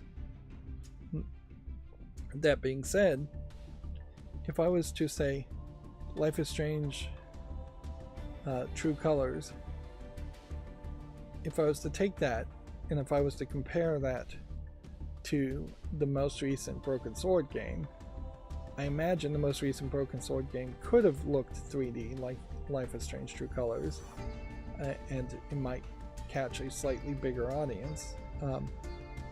But then I would also imagine that the writing of Life is Strange True Colors might be slightly better than the writing of the most recent Broken Sword game, which I think would be Broken Sword 5. That being said, the most recent Broken Sword game in the series probably cost a mere fraction of what it cost to make Life is Strange True Colors. Inherently, though, I think Life is Strange game developers needed to keep themselves extremely conservative in what they were making and not try to be that ambitious. They also needed to probably pivot and make slightly different styles of games, be a little bit more diverse in that, or if you're going to keep the same style of games, try to go more like Telltale, where you have different types of stories being told, which that didn't really even work for Telltale, but I think it probably worked better for Telltale than this did. Unfortunately, that is the problem with a lot of these layoffs, is that the companies that are announcing layoffs, it makes a lot of sense. These companies haven't made great games in a long time.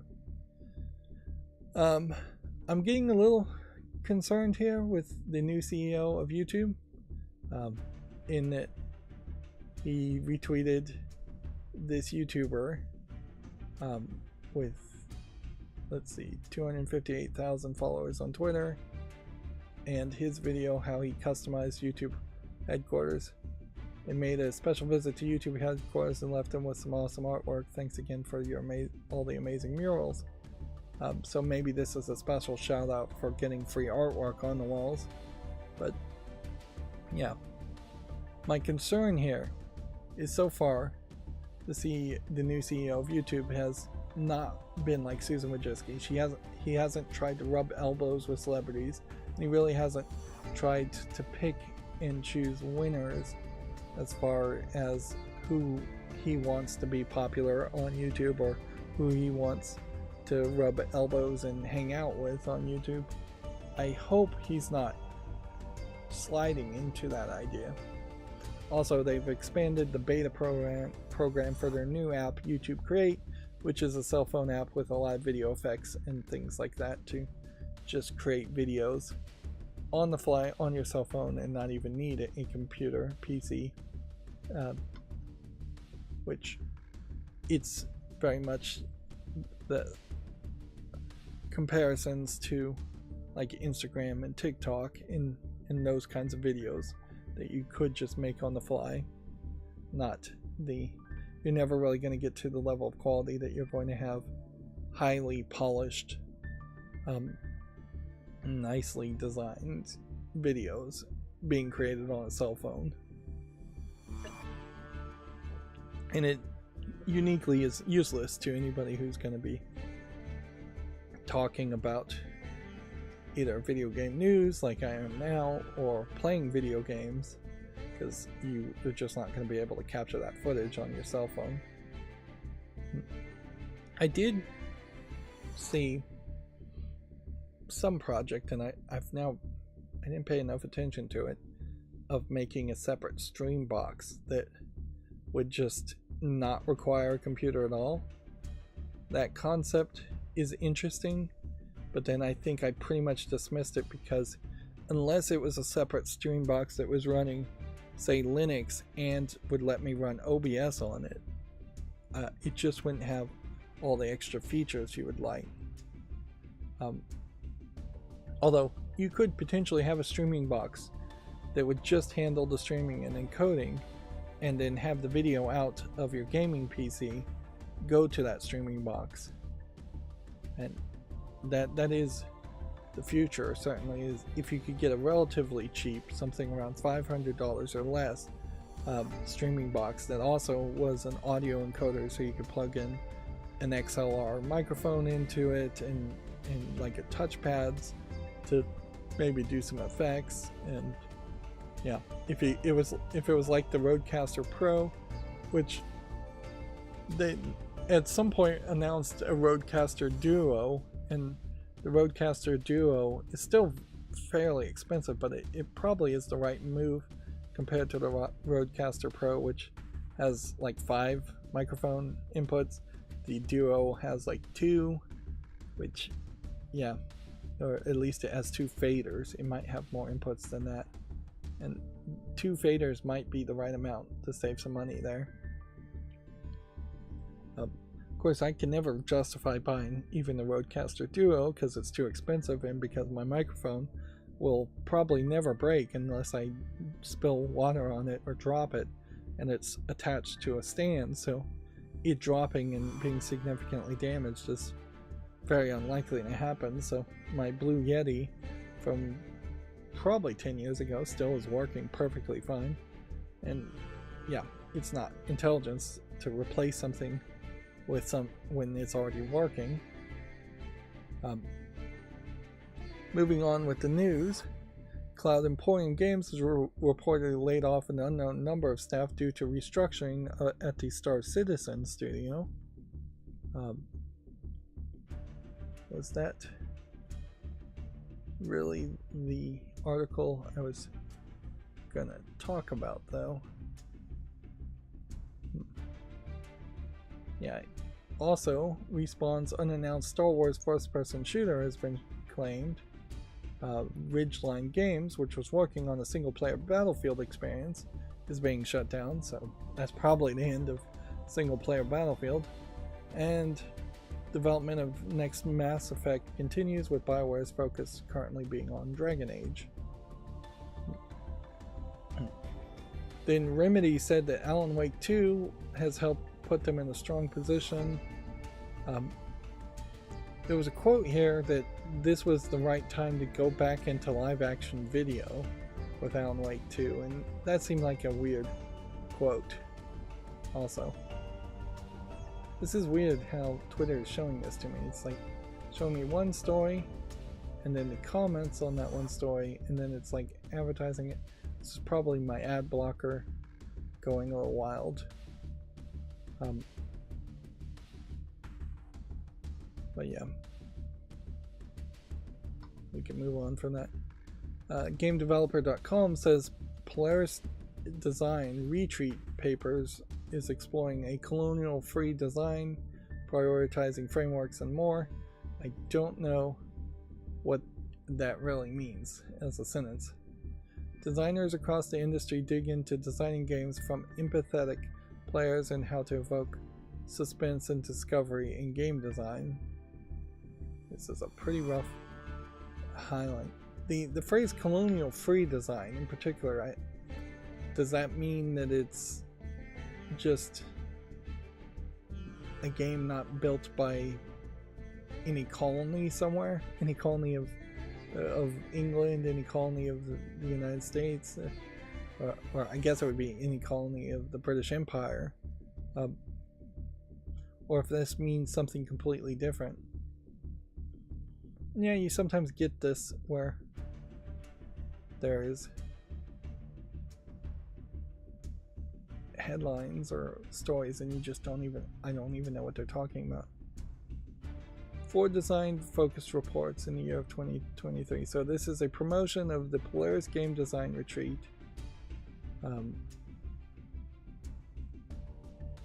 And I guess if you're a game developer, you might understand this more. But if you're actually a gamer, I think this information is probably absolutely useless. So let's move on. Here's the same story. EA has canceled Respawn's Star Wars first-person shooter. Studio will now focus on Jedi games and Apex Legends games. Which is funny because they just put out a remastered version of Star Wars Dark Forces, which is a very old Doom clone style first-person shooter in the Star Wars universe. I tried to cover some of those games, but man, that's very rough. Very large maps, you just have to wander around. Even in a remastered state, it's not a very good game. From what I've seen of other reviewers, I watched another YouTuber who's more of a specialist in playing first-person shooters, and he sings the praises of the remaster at the beginning of the video, and then he just points out that the game is pretty bad based on its original form, which it was pretty bad. Yeah. Even trying to go back and like cover Doom, I don't have anything new to say if I was going to cover the original Doom game, which maybe I did do a spotlight around it before I played the Doom reboot. Whereas the Doom reboot is a very playable game, and at some point I should get around to playing Doom Eternal. Even at that though, Doom and Doom Eternal are not really games that are for me. They're a little bit too challenging, and they definitely are built around the idea of fast-paced twitch, probably mouse and keyboard, arena shooting, and I'm just not that big of a first-person shooter gamer. If I do want to do first-person shooting, it's probably never first-person, it's probably third-person shooting, and I want something that's somewhat slow and simplistic like Resident Evil 4, or I want something that might straight up just be like Fallout, where you're just using the VAT system to target things and you're never really supposed to just dry fire a gun without using the VAT system in Fallout. EA also closed the Battlefield single-player studio original games. Same story here. Criterion will be the now lead on the next campaign, so I guess they haven't fully eliminated the idea of single player. Now, this news, I believe, comes just a few days after the announcement of one of the higher ups at the Battlefield companies leaving. Yeah, Marcus Rydo recently made a personal decision to leave the project to ensure their work continues uninterrupted. We must immediately appoint leadership at Criterion to oversee our single player work. So the guy leaves, and then there are layoffs. That's almost certainly not a coincidence. He either saw the layoffs coming and didn't want to take the blame for the layoffs, or he was part of the layoffs, but he's a manager, so he's given extra privileges to leave on his own and not just be listed as a layoff. Or he totally was against the layoffs, and the second he left, somebody came in and was totally for layoffs, which is also very possible. And it could be just a total coincidence. That is also a possibility, but it's unlikely. EA is also going to spend over $125 million laying off 5% of its workforce in this sweeping restructuring plan. Although inherently, you once again get into this issue. As a gamer, everybody hates EA. They don't make interesting new games. They put all of their focus on just microtransaction laden sports games. And so the meme for years has always been that EA sucks. So if 5% of a sucky company gets laid off, you might want to be sympathetic and say, well, that 5% of employees might have been the good employees, and this might be the 95% of bad employees at EA are staying. But it might be the exact opposite. The truth is probably somewhere in the exact middle there, that 5% of employees that have no effect on how EA actually does its business are being laid off. This doesn't feel like EA is laying off enough people that they would actually change how they do business in any way, and that they would start putting the right people in the right place to actually make good games and make new games. And it doesn't feel like they are getting rid of enough people that they might just stop making as many games in the first place. EA is probably sitting on a pile of money. So I don't think any company that is sitting on a pile of money really has to ever evolve in any way. And it is probably a case that EA is a great example of why corporations maybe shouldn't be allowed to sit on a pile of money, and if they are always hungry and they're always trying to develop things, they would maybe experiment a little bit more. EA owns, I believe, quite a few intellectual property licenses for games that it is doing nothing with, so that too is something that if they had more financial pressure, they probably would dip down into their back catalog and make new remasters or re-releases. And then Electronic Arts as a name is insulting, because nobody really is going to make the argument that they are making great artistic creations in the games they do make. Of course, EA also may very well be a company that is going to just fall to the wayside, as we increasingly are just going to get mad at Microsoft and Sony and Nintendo for being bad companies.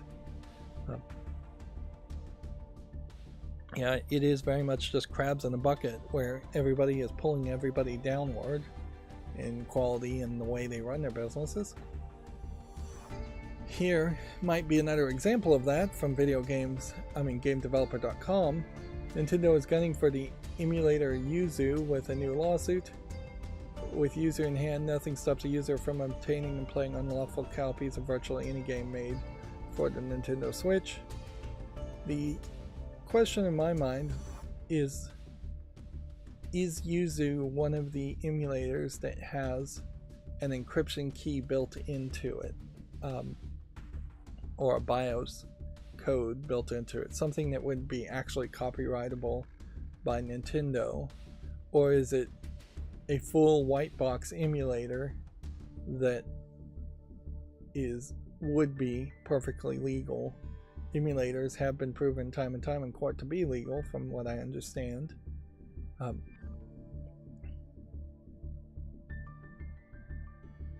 There's perhaps this complaint here from Nintendo where they're claiming the Legend of Zelda Tears of the Kingdom was unlawfully distributed a week and a half before its official release. And it says some of those infringing copies were compatible with Yuzu. Well, that really has nothing to do with Yuzu, though. And then they're saying Tears of the Kingdom was pirated a million times. It seems like this lawsuit may literally just be a long excuse from Nintendo as to why Tears of the Kingdom didn't sell as well. But I could make a counter argument that Tears of the Kingdom didn't sell as well because they released it at the wrong time and didn't advertise it enough. Also, sequels are unlikely to sell as well as the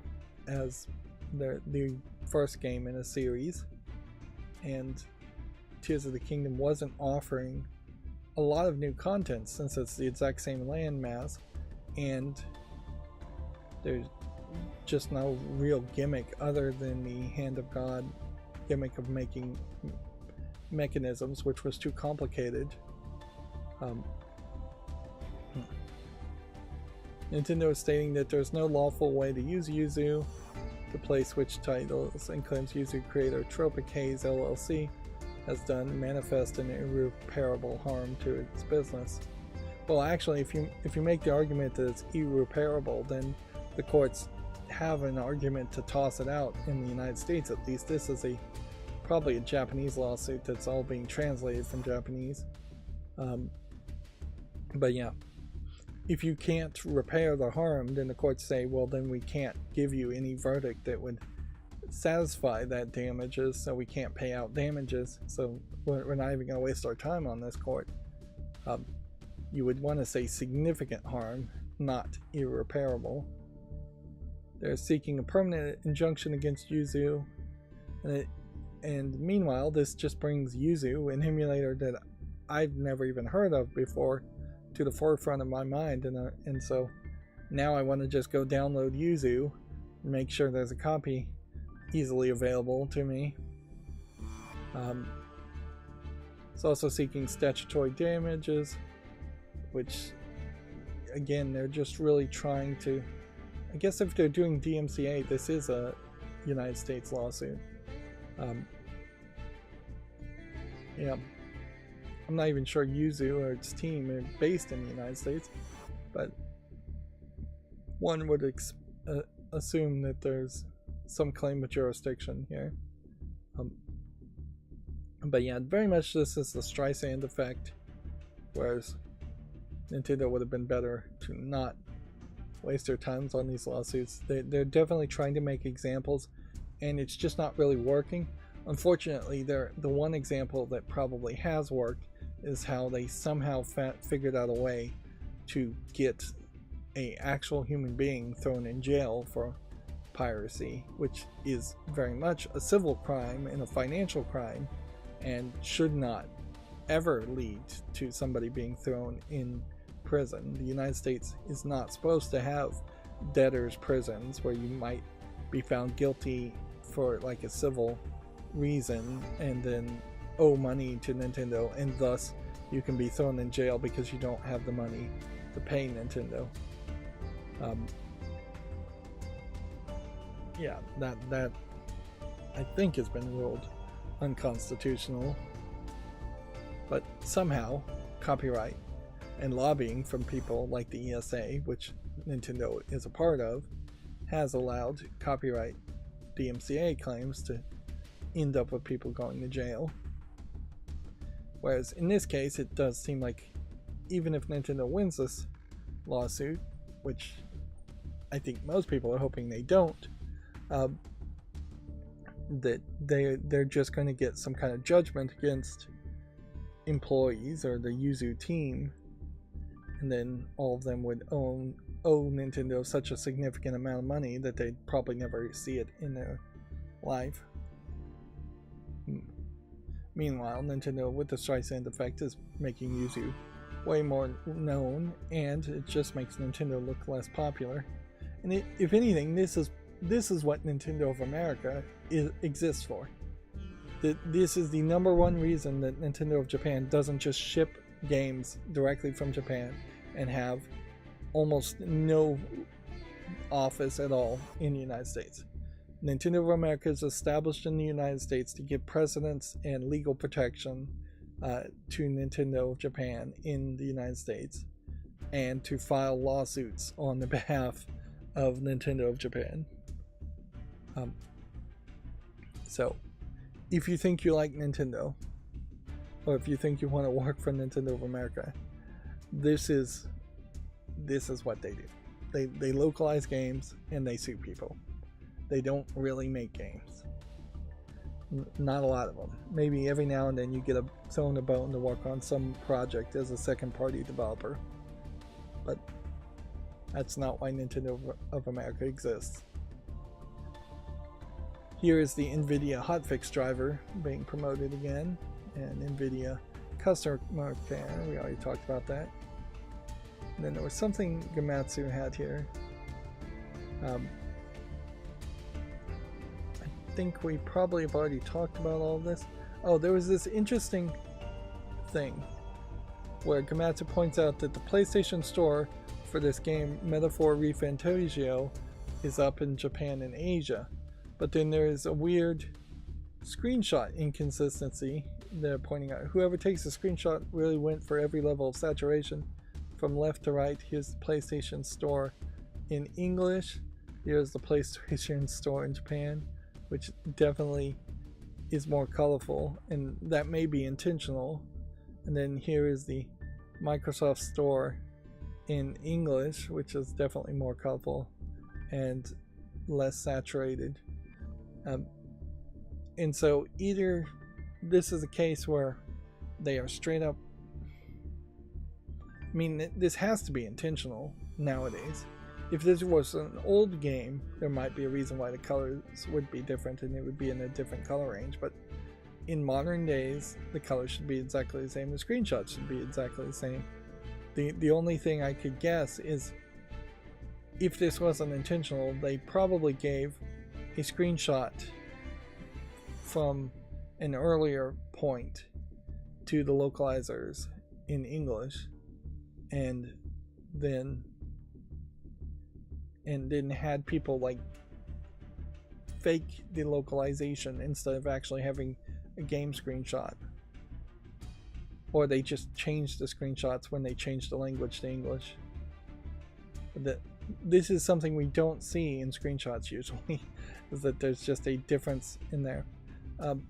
Sometimes it does definitely feel like, though, they try to make it more colorful for the Japanese audience and more brown and realistic for the English audience.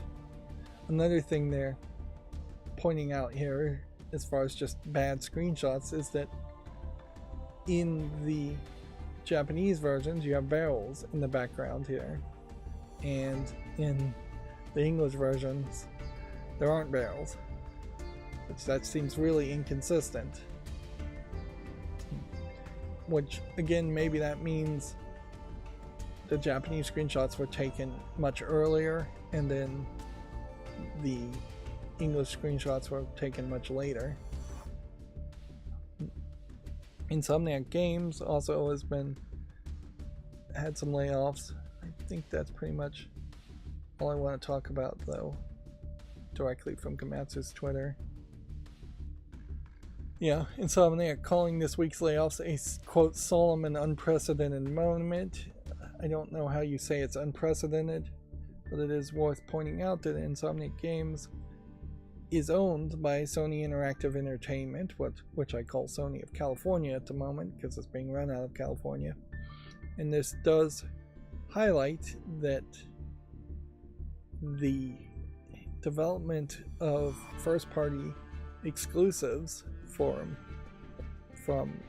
Sony and PlayStation are being less focused on. And it's pretty obvious that that's been the case for a while. They laid off 900 employees worldwide. The move will include staff to the Spider-Man studio Insomniac and the Last of Us developer Naughty Dog in the United States. And we also have stories as far as the Last of Us company. So, I mean, the Uncharted company. So those are like 3 of the major games from Sony: Last of Us, Uncharted, and Spider-Man. So unless Sony is going to try to sell its units exclusively from third-party games, which maybe that's their plan, or they're going to bring in different teams to make first-party games, which probably wouldn't be too terrible thought. But nobody wants to see Spider-Man games get worse. Nobody wants to see Last of Us games get worse. Nobody wants to see Uncharted games get worse. I would still like to see a new Uncharted or a reboot of the Uncharted series. I'd like to see Last of Us maybe pivot and make a Last of Us 3 that gets better received. I'd like to see actual competition from Sony from its first-party games at least. Otherwise you are going to have this weird situation in which Microsoft is really going to feel like they have no competitor, and then very quickly I think you're going to see Microsoft make even fewer games and worse quality games.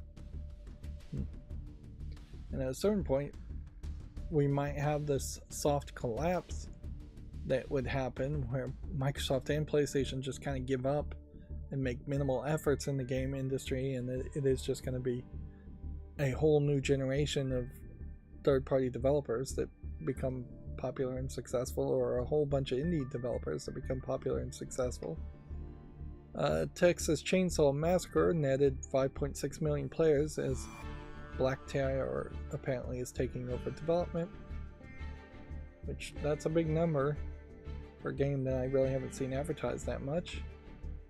Sega has subtly implied that Super Mario Wonder, without actually naming Super Mario Wonder, was responsible for Sonic Superstars selling less than expected,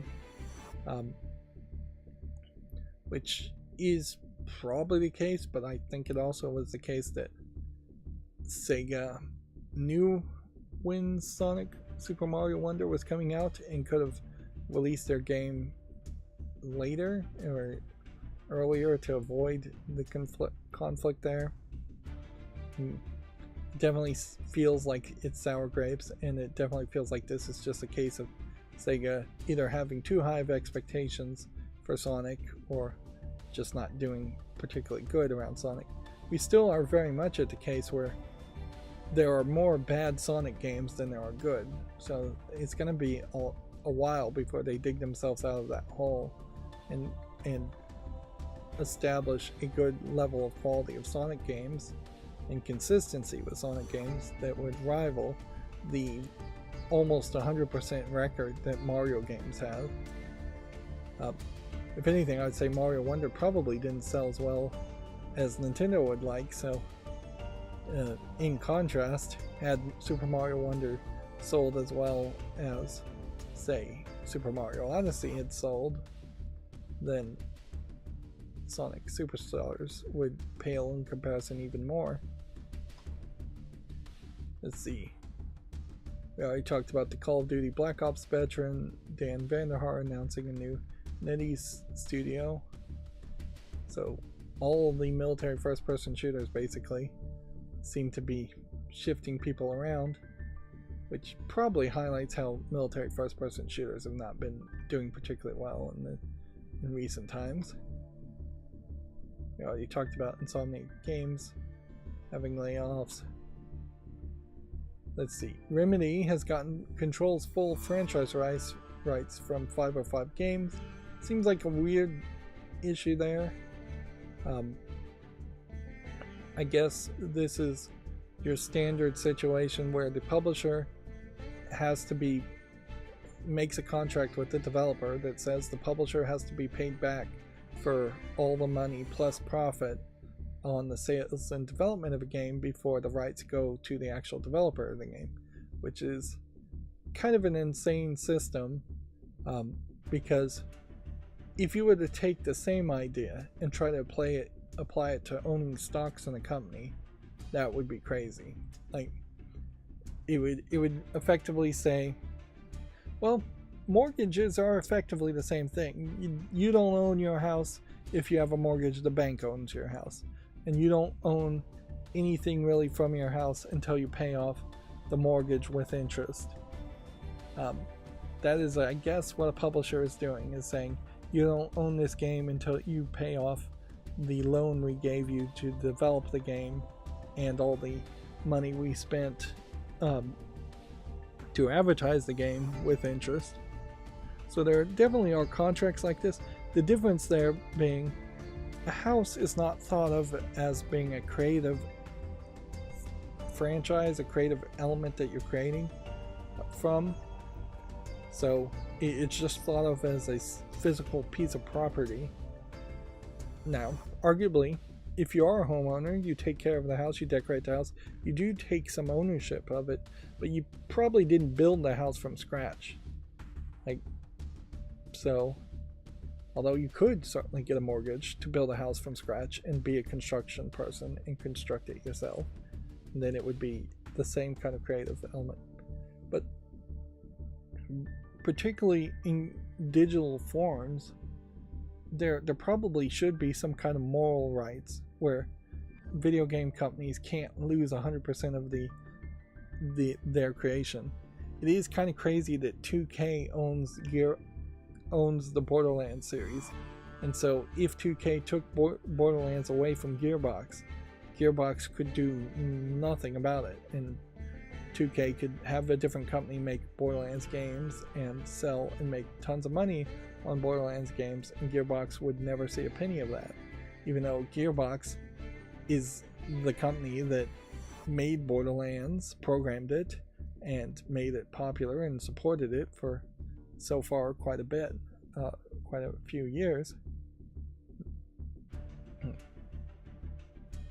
Well, this actually is not even happening until December 31st, 2024, so it's at the end of this year. Which that's not even what the headline says. It says in the past tense, gets. So, yeah. At that point, Remedy is going to be able to self-publish a Control 2, which, yeah, they probably will try to do that, but probably not on January 1st, 2025. They'll probably wait a while. Meanwhile, if they never got the franchise rights of Control, they can just focus on Alan Wake games or more Alan Wake spin-offs, But the idea of moral rights probably do need to be discussed and debated more as far as how that should play out in the United States and around the world. That somebody who is creative, who creates something like Control, shouldn't be allowed to own 0% of it. It's a debate that's been happening for a long time as far as just comic book creators. A lot of terrible deals in the past where somebody creates a comic book character and then that comic book character becomes Superman or Spider-Man and is super popular, and then the original creator for that concept is often uncredited and definitely underpaid for all that work, or for that original idea that everything is being derived from.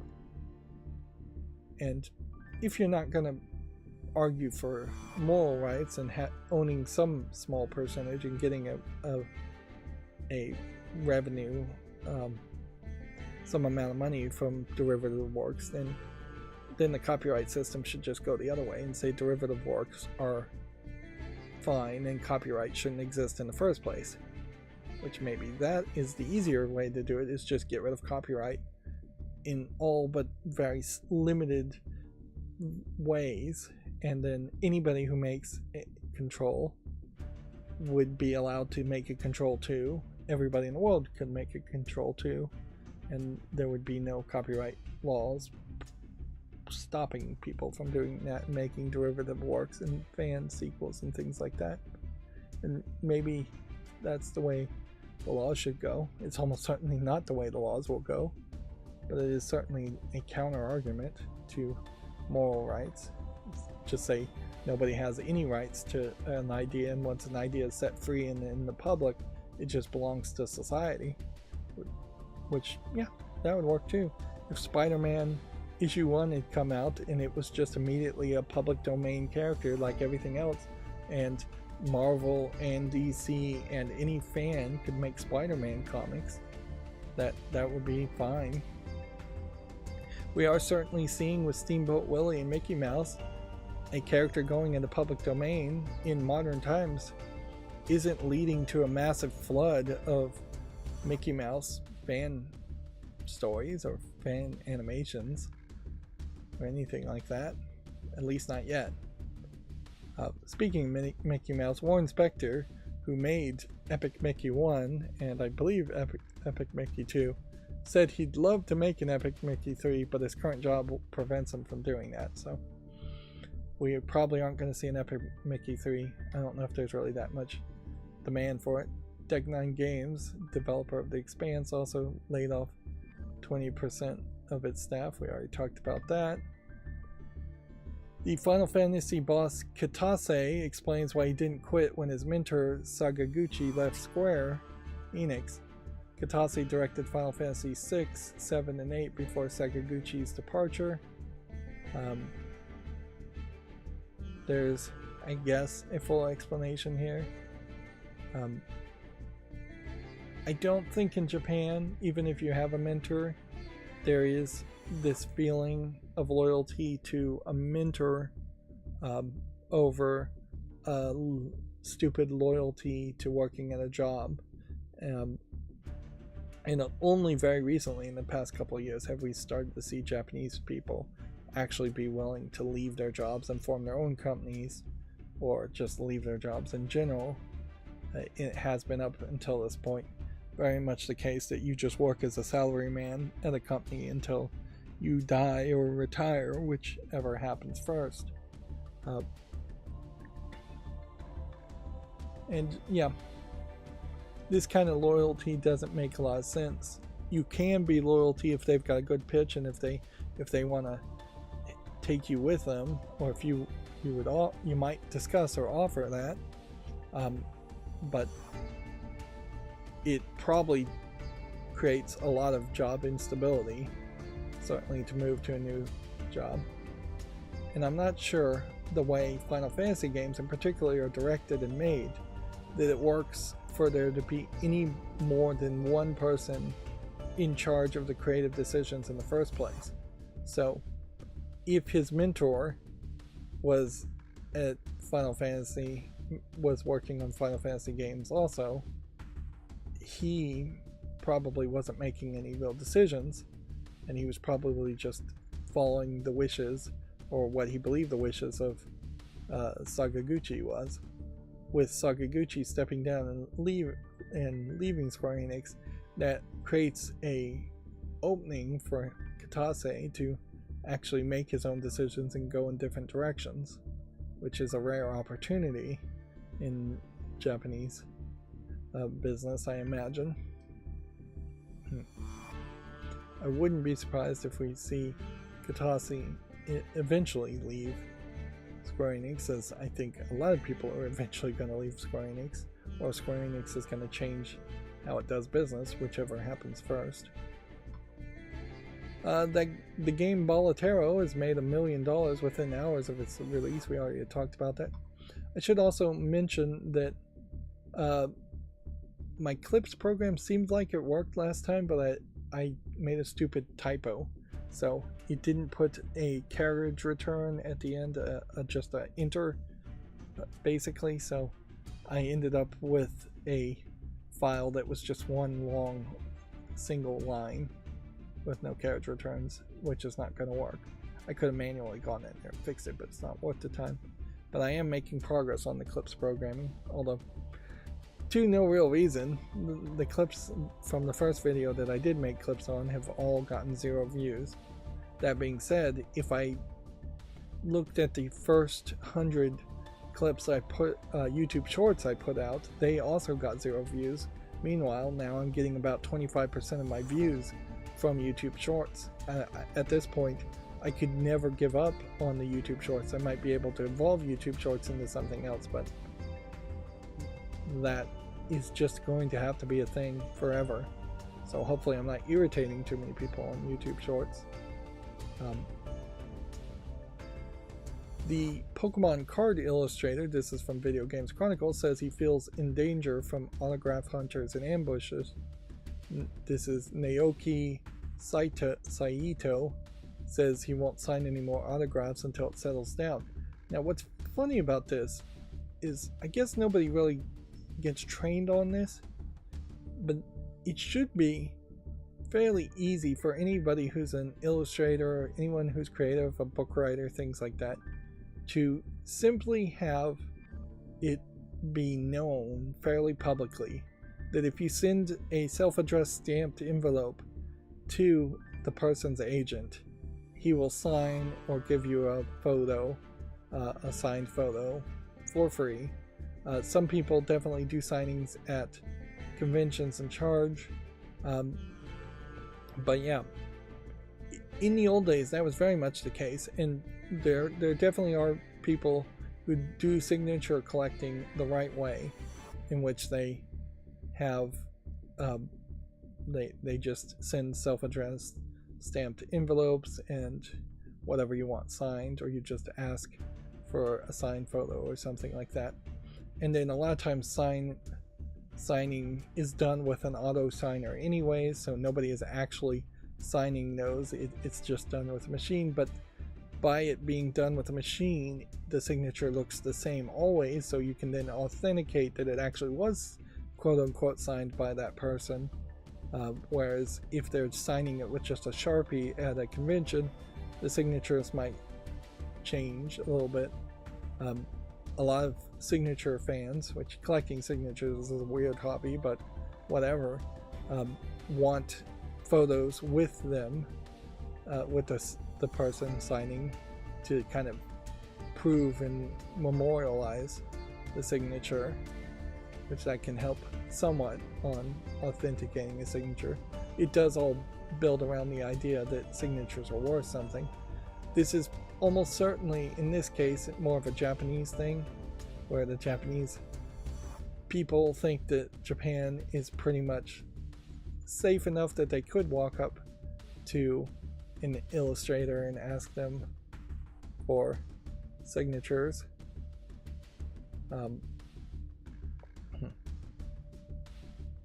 It's being sought by collectors and resellers.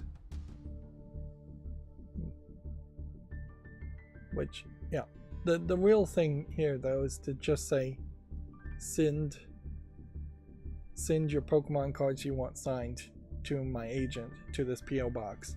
You don't actually say it's your agent, but send it to this P.O. box with a self-addressed stamped envelope, and we will sign it and mail it back to you.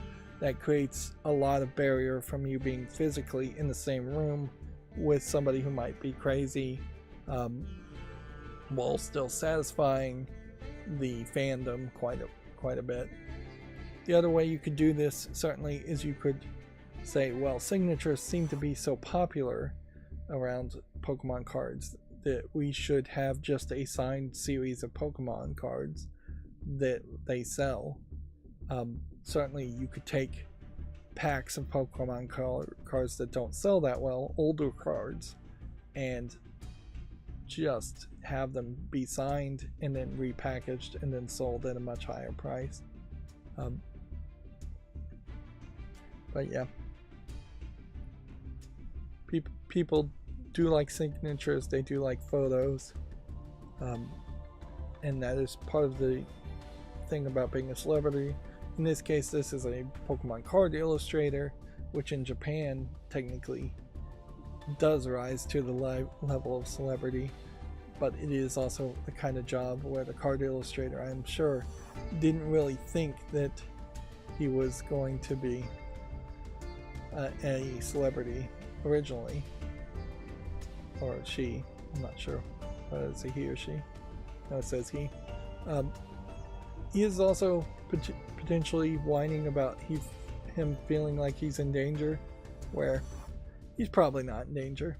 You're going to have some creepy people in Japan, but you're not going to have knife-wielding lunatics that much, and you're definitely not going to have gun-wielding lunatics. So, yeah. Trying to claim victim status because you are super popular falls fairly flat as a claim, particularly when you can significantly reduce the interaction as far as if they just want signatures. You can sell signatures, you can sell signed cards, you can sell signed photos, you can have them sent out for free, and there's a better way to do that. And that's where something like this is the kind of situation where if you're that popular, you should probably have an agent who knows how to advise on this. And I think agents never were really that good, but I think they may be getting even worse these days, as you just have people claiming that they can be agents and doing absolutely nothing that an agent should be doing, and then taking a percentage cut of your revenue. Here we have GameDeveloper.com's twist on this, where it says Sony is reevaluating PlayStation Studios and cutting 900 jobs. Insomniac, Guerrilla, and Naughty Dogs, and more key internal studios are being downsized. Here's the Pokemon Legends Z-A. It's set entirely within this luminous city. You can see it's being shown as this kind of futuristic wireframe city in part, and then sometimes you see it as kind of a old pencil sketch architecture design. And so you just have these 3D blobs, which I imagine that just shows how early the development of this game is. 3D models of Pokemon in what looks like the Matrix. I wouldn't be surprised if you actually never see this in the game. There, I think, is supposed to be some kind of mystery you're investigating around it. But, yeah. The city is going to be bigger than it was in the original game, where Luminous City takes place. Yep. It would have been part of the Kalos region, which featured 16 cities in the original X and Y games. It showed what I think is a Mega Evolution Stone, and introduces the idea of Mega Evolutions, although I don't know how Mega Evolutions would really play out in a game that is just based in an entire city, kind of based on Paris.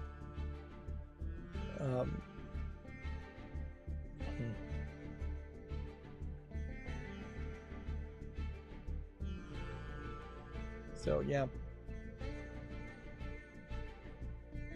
So very early announcement, and just not anything like the other, like Pokemon Legends Arceus at all. It does seem like the Legends name seems weird. You'd think it would be set in the past, and I think some of this will be set in the past, but it doesn't seem like all of it's set in the past. I don't know what they're really going for here at all. It's just so early. And then there was a Pokemon trading card game Pocket announced for iOS and Android, due out in 2024 worldwide. And that trailer very much was showing you swiping your finger to open card packs. It also was showing the gimmick here of immersive cards, where the art starts as kind of a static image here. Let's see if we can just show this. Starts as kind of this glowing static image, and then you, I guess, maybe could swipe around the card, and then you've got just an immersive card that just keeps moving and keeps moving deeper and deeper. Although this really is just a new way of attempting to have a animated style to a card. So it just kind of does a circle around a much deeper area that has many layers. Although weirdly, I would have thought you would have wanted to just make live 2D images, and they have opted not to do that. You're not having Pikachu bounce back and forth or move, which, yeah, they seem to be stubbornly unwilling to use live 2D, either because of licensing or because of programming. And that inherently, I think, is the problem with any of these Pokemon game announcements, is that I just don't really trust the Pokemon company to make good games. And immersive cards are going to be one thing, but the vast majority of Pokemon cards are just going to be new scans, new animations based on the print cards.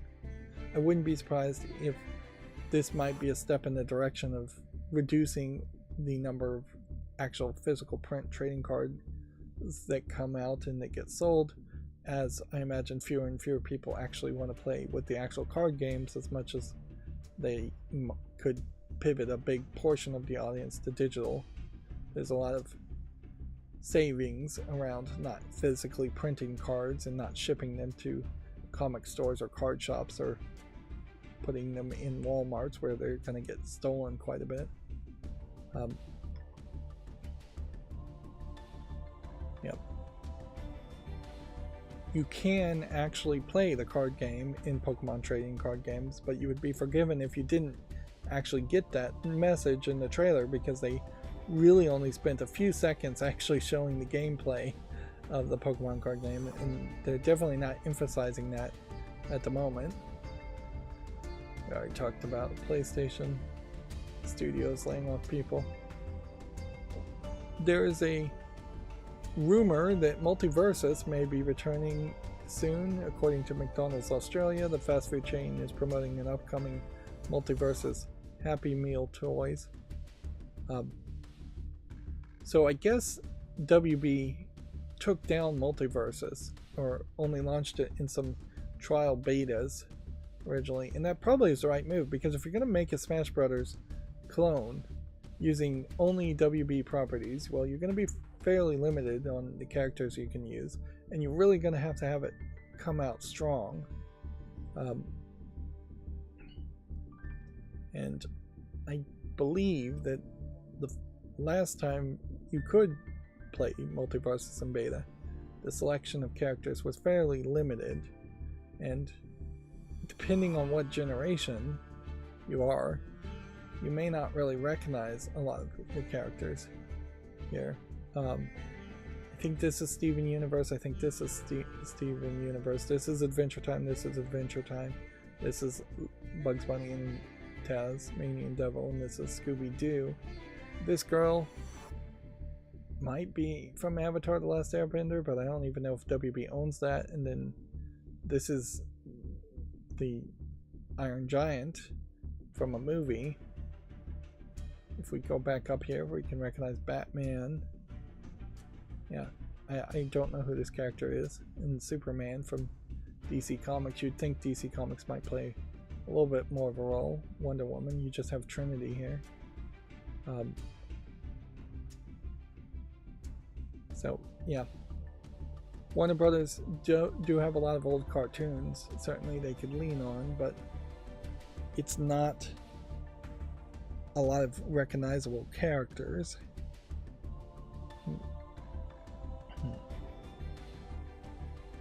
Let's see. Properties including DC Comics, Looney Tunes, Cartoon Network, Game of Thrones. Oh, so this is probably from Game of Thrones then. Which that's oddly inappropriate, I think. Gremlins, Rick and Morty, and Iron Giant. Rick and Morty not really being kid-friendly either, so inherently, by including Game of Thrones and Rick and Morty, you're saying Multiversus is for adults. And a Smash Brothers game for adults that really kids shouldn't play does not make any sense then if you're going to throw in Adventure Time and Steven Universe and Bugs Bunny. The two types of age groups contrast. Almost certainly, though, I would also point out that Video Games Chronicle should not be using McDonald's Australia as a source of video game news. That very well could have just been a made up announcement. It might also be a case where Warner Brothers is thinking of promoting the idea of multiverses, not as a video game, but as just maybe a brand and label, that this would be the place where Warner Brothers characters could interact in a non-canon way, and they could make TV series, comics, whatever, movies, in the idea of multiverses. And it could very well be Into the Spider-Verse equivalent for Warner Brothers, which wouldn't be a terrible thought, frankly, if they just ripped off Into the Spider-Verse and had Warner Brothers characters in a Lego movie type crossover movie. Which, yeah, I doubt Warner Brothers is doing something like that, but it would have definitely been a project to think about. Here's that story from Video Games Chronicle. Warner Spector would love to do Epic Mickey 3, but says his job makes it impossible. Warren Spector directed the first game and says he's happy to see it being remastered. Warren Spector was also the creator of Deus Ex. And I may still be working at Crystal Dynamics.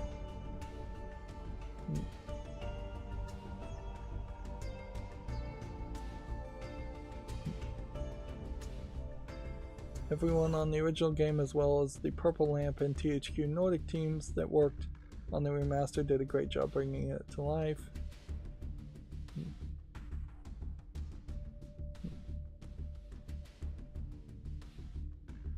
Yeah, he'd love to, but he doesn't think it is possible under the current circumstances.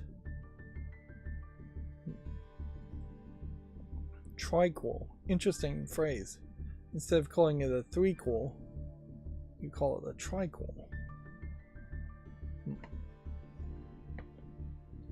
Yeah, it'll be interesting to see how well Epic Mickey Rebrushed really sells and is received just years later, or how well Mickey in general sells.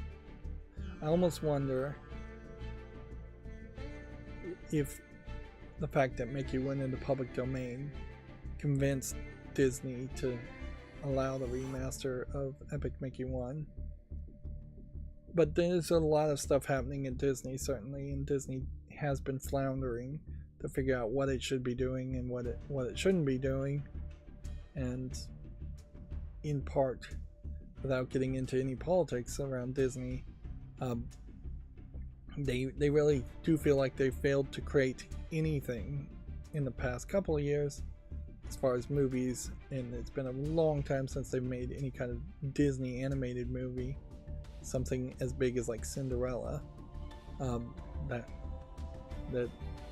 they really should just have a big 2-hour movie that would highlight what animators at Disney, if any animators even exist at Disney still. I think they mostly fired them and replaced them with cheaper foreign workers, could do. Even if they were just going to continue making live action remakes of their animations, at least that would be something, but they've pretty much given up on that too. They've been so over-focused on Marvel movies to the point of oversaturation on Marvel superhero movies, they dropped the ball. They should have taken some of the profits of like the Avengers Endgame and said we should have a side project that is just an animation. Even if it was just an animation around Marvel characters, probably would have made some sense to take some of the sillier looking Marvel movie characters and just make a cartoon based on that. Make an Iron Man movie, that cartoon series or something. Komatsu says Hyperdimension Neptunia Rebirth series ports are coming to the PS4 and Switch. Switch versions are due out on May 23rd in Japan. The Neptunia series in particular has just kind of rebooted and resold the same games so many times that it's hard to tell whether Hyperdimension Neptunia Rebirth 1, 2, and 3 are remakes of any games, or if this is a rebooted version, or if it's kind of a little bit of both. But yeah, it still does seem like it's got a fairly strong audience, at least in Japan, for as many games as they've made and released. Let's see, what was this Twitter thing? Wrestling video game. Lead gameplay designer for WWE 2K. I think, yes, he weirdly is looking for a job. 3D character combat developer, which, okay, seems like 2K themselves would just have promoted that instead of the random person they retweeted, random employee, seems like. For all I know, he's in charge of it, though.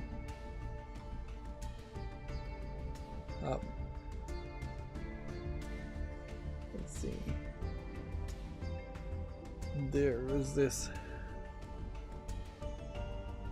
There's another job listings. Certainly we're starting to see people list and make job listings. I imagine it just takes like a month or two to make a job listing and get it approved by HR. And that's why we're starting to see these job listings. Also, it may just be we're close to the end of the first quarter, so by the time they actually hired somebody, you wouldn't be paying anybody until you're into the second quarter of the year. Yeah, they have a large number of open roles for this company. There's No Moon, a new independent AAA development studio.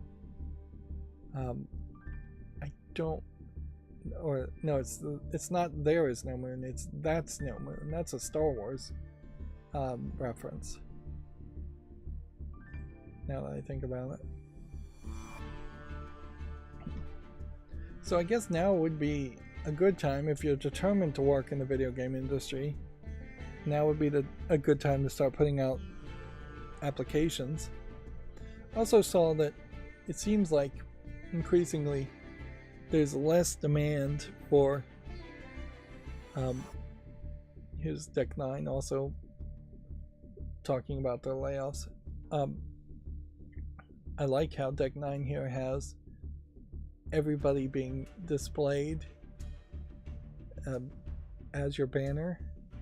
It does highlight some weirdness with the different colors, and that you have this whole gang of gray shirts over here.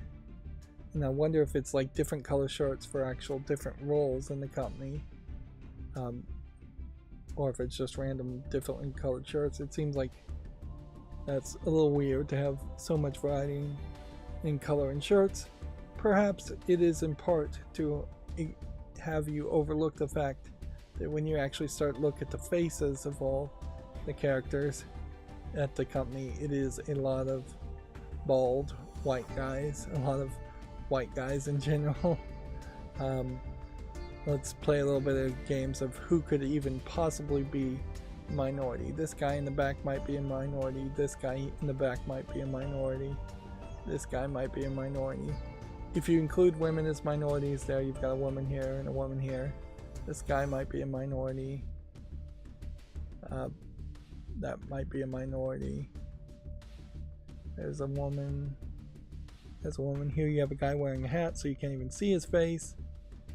I think this is a hat also. Woman and a woman. A woman. A woman there. Woman there. Woman there. So, yeah. A smattering of females, or female presenting people at least, and then a heck of a lot of white guys at your company. So maybe this is the reason why you don't see that many people listed as showing their entire employee roster. But yeah, people who look the same get treated the same, particularly in the same country, in the same place, same locations.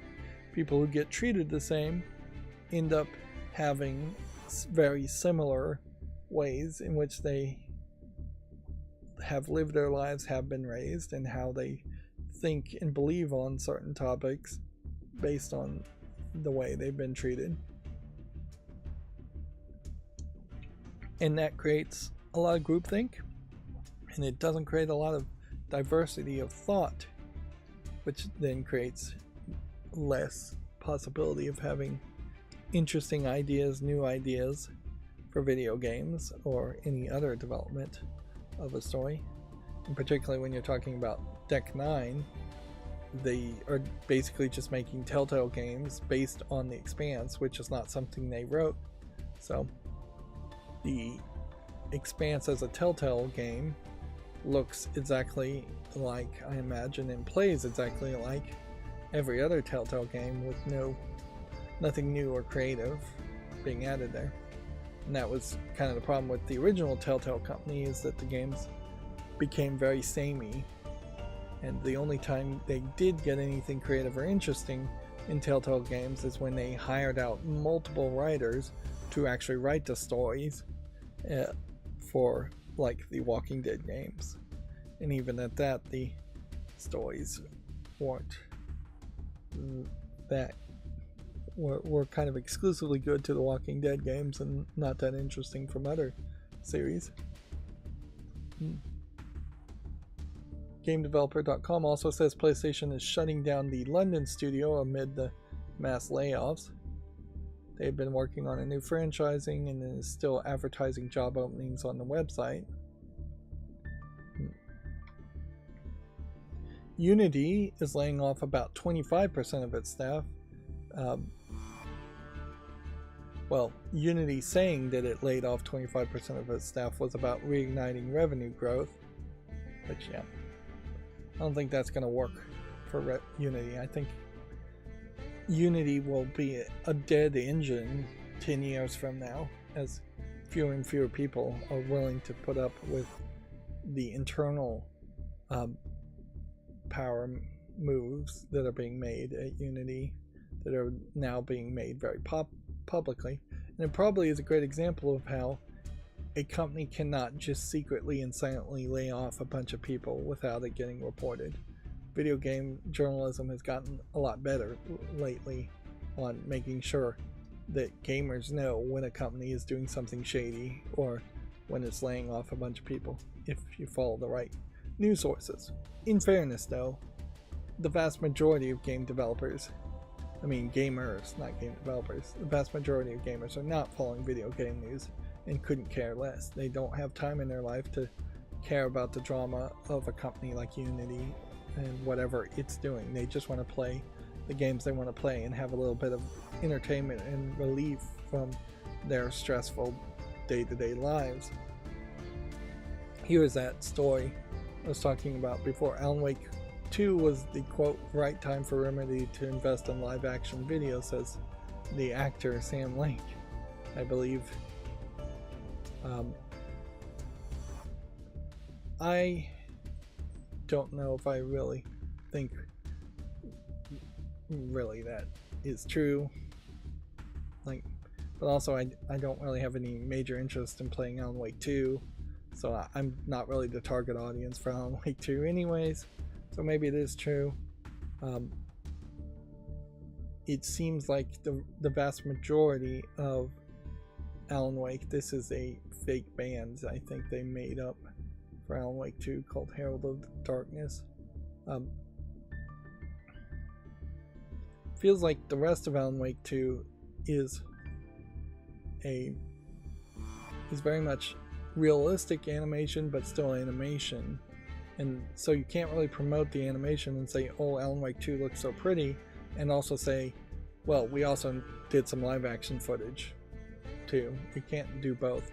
Usually when it's a case that a game has live action footage, that is specifically because it is being made a little bit cheaper in a way that would save them some money by just putting live action footage instead of trying to animate things. And I am not getting anywhere at all with going faster today. So let's very quickly, as best as I can, show off the games from the last stream that I'm going to consider putting on the fall list. Those first 4 were yes. This is seemingly a Korean only game. We've only seen 2 or 3 of those that I recall on Steam. I do think we're increasingly going to see Asian only language games get released in competition with the kind of large number of Chinese only games that I'm intentionally excluding. At a certain point, it would have to be Japanese only language games that I would exclude as the next thing to be filtered, and there would just have to be so many of them, and or the quality of the Japanese only language games would have to be incredibly poor, like the Chinese games are. And at some point, if we start to actually see Chinese games that are good outnumber, or at least compete with the number of terrible low effort asset flip type Chinese games, then I probably should at that point remove the exclusion that I have, because it is a little unfair to just by default exclude all Chinese only language games. Although I could probably save myself some time and be more fair if I only was looking at English language games. It wouldn't save me that much time though. 1,000 out, it's probably about 1,001 games are released on Steam for every one that doesn't support the English language. So that wouldn't really save me a lot of time.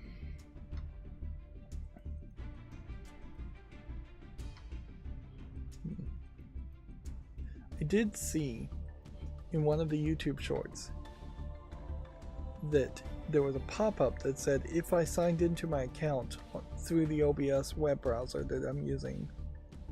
This is weird. And it looks like an interestingly slightly different animation style. There's just absolutely no text even here. I'm gonna put this on the follow list and see if there's something here. I wouldn't be surprised if there isn't.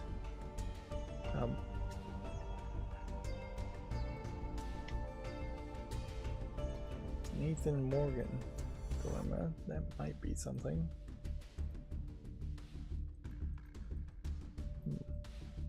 Crowd Control VR. There's another game called Crowd Control, I believe, but it didn't look this bad. So that's gonna be a no. This is just some kind of text-based game. So that's not gonna get a YouTube short. So I guess maybe Steam is changing how the age gate warnings go. Although I don't think they legally really can change how the age gate warnings go.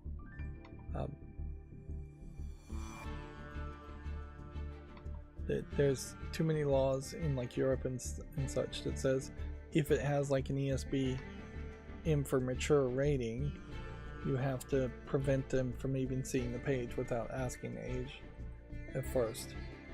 And signing in or being signed in is seemingly not good enough. Give this a chance.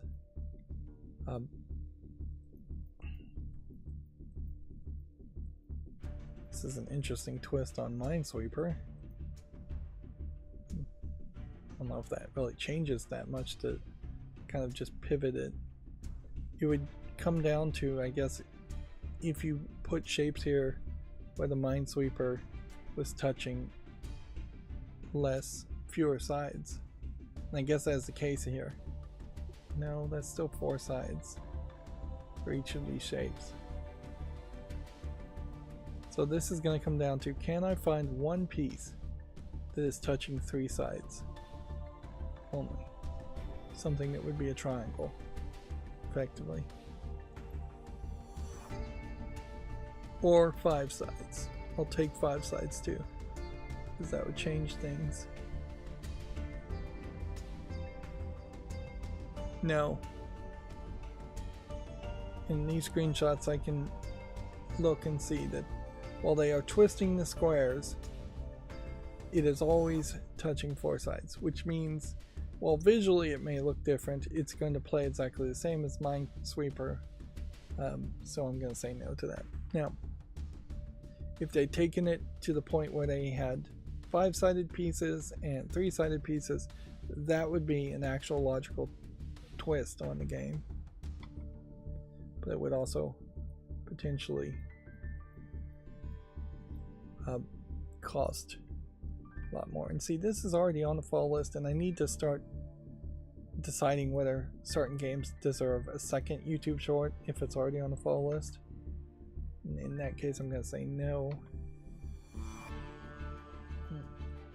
Although it really wouldn't help me too much if I was signed into the OBS web browser to make the YouTube shorts, because that would just increase the odds of me making a YouTube short based on an adult game that YouTube would get mad about, and I don't really have any good reason to risk a deletion of my channel yet again for some nebulous community guideline strike. This is getting ridiculous as far as the hidden series of games. Nobody needs to be putting out that many hidden games. I don't think anybody's buying them. I'd hope nobody's buying them, but still they're getting put on sale. Yeah, a lot of people sing the praises of like free market economies and that supply and demand will create good products being available for sale and bad products will go away, and it's just not really the case. There's a lot of cheap bad products that still exist, and there's plenty of companies that make bad products and just shove them in the face of people that are new. So maybe you could make the argument that supply and demand works over a long enough period of time, but at a certain point you're going to have to prove that even capitalism works on a long enough point of time, large enough scale, and maybe it doesn't matter if it works on a large enough scale when in any individual's lifetime it doesn't work for people. But yeah, Steam is particularly a great example of that. You have a massive supply of bad games, relatively low demand as far as games people actually want to buy and play, or just the general desire to buy and play a game. almost would say yes to this, but this is just a weird meme game now that I look at it further.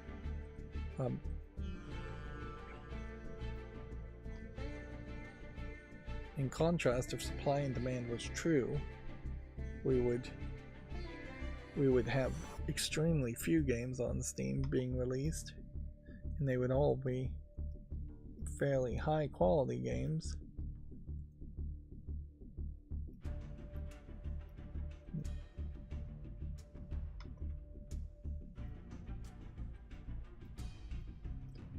Yeah.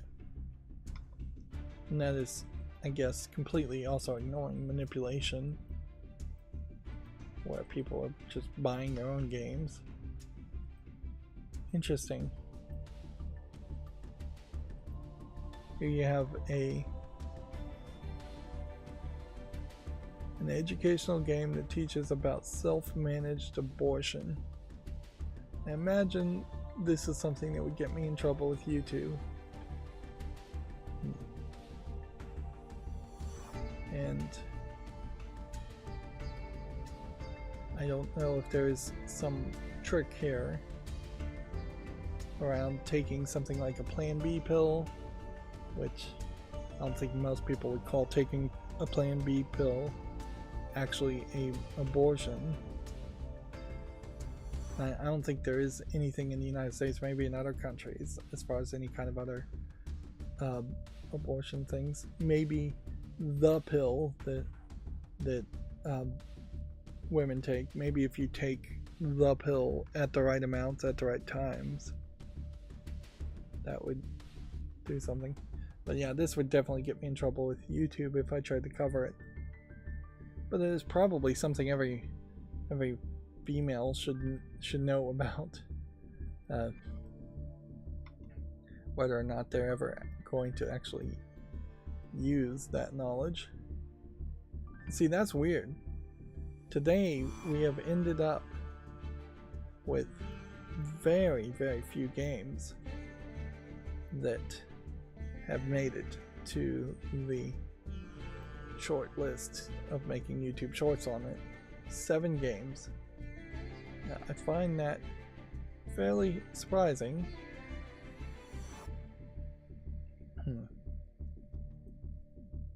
Yeah. But I guess maybe that is in part because the games, not that many games came out over the weekend at the end of February. So we can look at SteamDB. One sec. Let me close some straggler tabs here.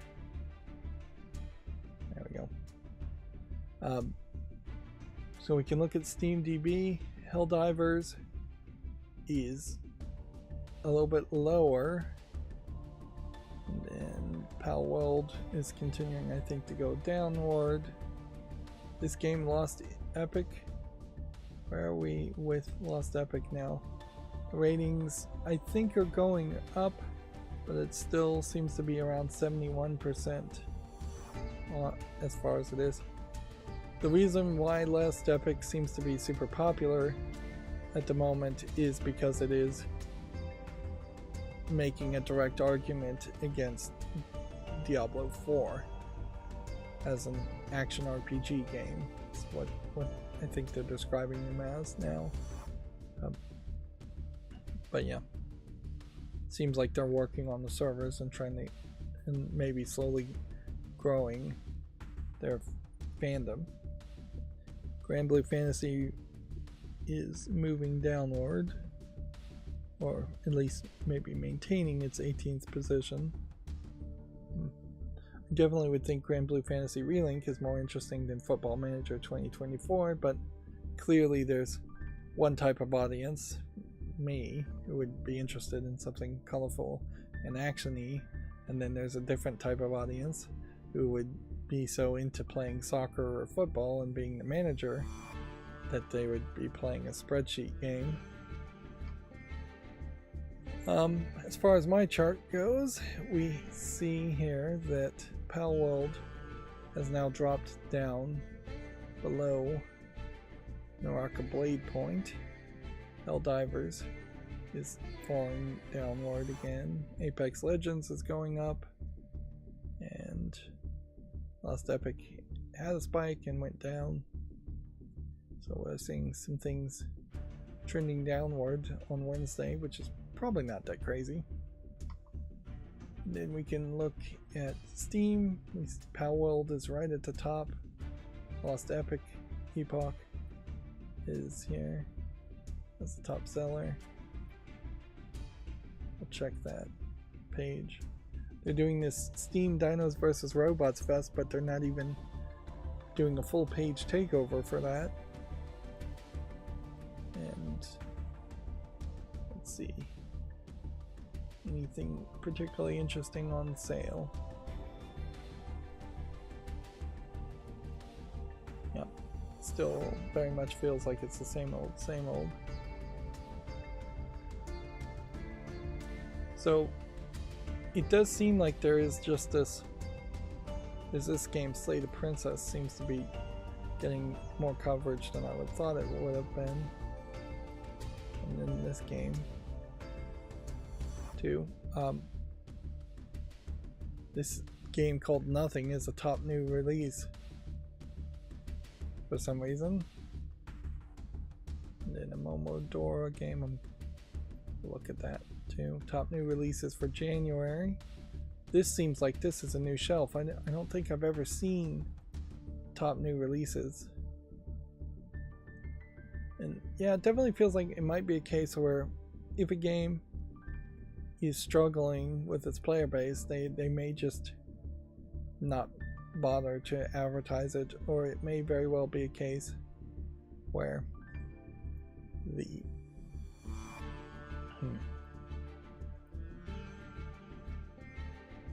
it might be a case in particular where the games get promoted and then they stop being promoted. Like we had to go all the way here to top sellers to find Helldivers 2, and Steam Deck is in the second spot. So yeah, now would be a real good time to buy a Steam Deck because there is unlikely to be any major new announcements around Steam Deck for a while, and the Nintendo Switch 2 is not really being thought of as as coming out before 2025. So yeah, if you're planning on buying two handheld devices in the next 12 months, buying a Steam Deck now would make a lot of sense. Here we have Brothers: A Tale of Two Sons remake getting only 52. Let's see what the reception is on this. Never played the original but heard incredible things, so I decided to buy the remake. The game itself is actually pretty good and I enjoy the creative, but the performance of this remake, at least the Steam version, is horrible, constantly getting under 50 frames per second with 100% GPU usage on my $2,500 machine. Performance was not good for me. The game has no settings to adjust. Really badly optimized, struggles to maintain even 30 frames on the Steam Deck, and graphics don't look good. Very big bug where I walk on the troll. Two sons slowly sink into the troll's back. Game unstable, crashes, not playable. So we have a very buggy remake, which I had hoped we had hit a point, particularly when you're talking 505 Games as the publisher. I had hoped that we would not see any of these future games that are remakes that are also just terribly optimized and buggy. Why put out a game that nobody really was even clamoring for a remake of if you're going to do a bad job of it? Meanwhile, you have almost the exact opposite situation here, where you have a remake that's seemingly very good and being well received at 84%, but the actual core of the game is a problem. There is also an argument to be made that more people should be complaining that you're not getting a discount or a full free update for the remastered version of this game if you owned the original version of the game. Yeah, I think people who have bought and played Dark Forces, the original version of the game, are going to probably be hard pressed to really want to spend another $27 to buy a remastered version of the game. And that is a fairly high price for what this game is. But I guess maybe there is enough fandom out there. This Momodora Moonlight Farewell is doing very well. And Liz Fang is mostly positive. Although not a lot of reviews. Hasn't been out that long. So I almost wonder if this might be... This is more of a hack and slash game, I guess, than an action RPG game, though. So it might play slightly different. Slay the Princess is overwhelmingly positive. Which, this visual novel seems like it's gotten some real fandom. Which is surprising because it's not like you really have amazingly consistent art styles or really good art or even very colorful art. Like some of this you could say is artistic intent, but some of this also just seems like it's somebody who's not that good at drawing compared to some of the other styles. Like this face in particular compared to this face is just completely different. And I assume the story and the twist here is that the princess is some kind of horrible monster and you have to kill her for some reason. And then here's Last Epoch getting up to 65% now. And overall it's 73%, so it does seem like it might be going in the right direction, so I'll put that on the follow list. Alright, well, we're not at the end of the show yet. We're gonna try and now do the YouTube clips, and fingers crossed it's actually going to work today. And we'll go through the headlines, and I'll continue to train myself to do that. And if we finish somewhat early, I guess we won't end up going too late in the evening. Alright, so Video Games Chronicle news stories. Here we go. Sony has announced March's PlayStation Plus Essential Games. Halo co-creator is taking time away from games after leaving the Battlefield director role. Last of Us director Neil Druckmann says he doesn't think he has many more big games left in him. Final Fantasy VII Rebirth's physical Japanese release has the wrong labels on each disc. That's a kind of big mistake. Call of Duty Black Ops veteran David Vonderhaar announces a new NetEase studio. Sega implies Super Mario Wonder was responsible for Sonic Superstars selling less than expected. Kids face bullying over in-game items and skins, a study suggests. A ransomware gang claims to have hacked nearly 200 gigabytes of Epic Games' internal data. Life is Strange sequel studio Deck 9 lays off 20% of staff. Nintendo says the latest Zelda was pirated 1 million times pre-release as it sues Yuzu emulator creator. Horizon Studio Gorilla is reportedly cutting 10% of its workforce. That's about 40 staff. This story slipped through the cracks here. And unfortunately, this is yet another one of these stories where you have to admit that Horizon Forbidden West did not sell that well for one reason or another, so them laying off people is probably the natural outcome of that, or the outcome of that. Maybe it's not so natural. But Also, you imagine the 10% of people being laid off are probably not the right 10% of people that would help turn Horizon back into being a series people would actually want to play.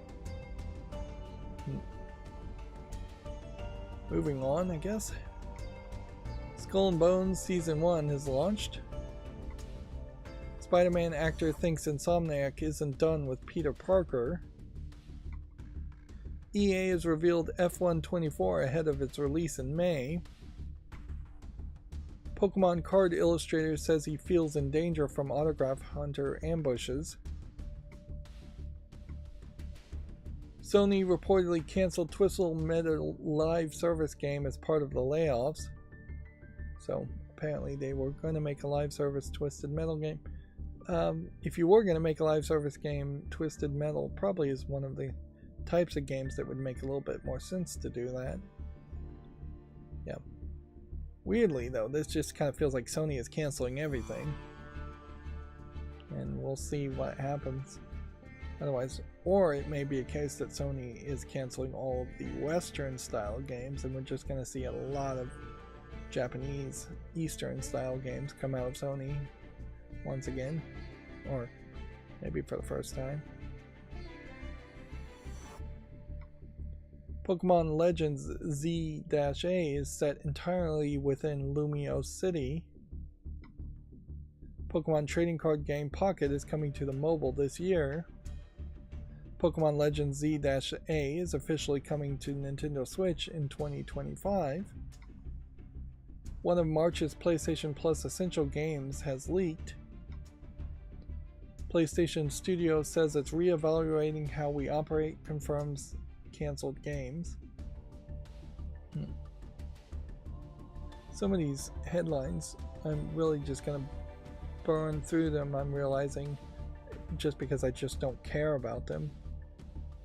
Alright.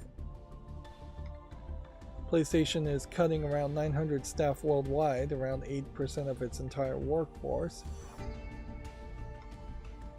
Multiverses may be returning soon, according to a McDonald's of Australia. Today's Pokemon Presents live stream is 13 minutes long. Watch here.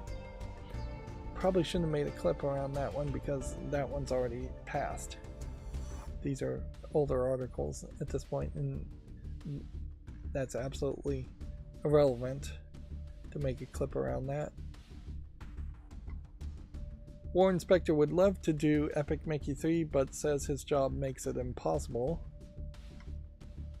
Final Fantasy boss Kitase explains why he didn't quit when his mentor Sakaguchi left Square. WWE 2K24 Season Pass DLC wrestlers revealed, including CM Punk. Sakaguchi, in that last article, may have actually left Square before it became Square Enix. Yeah. So this is that music guy with all the tattoos on his face. He's going to be a playable character.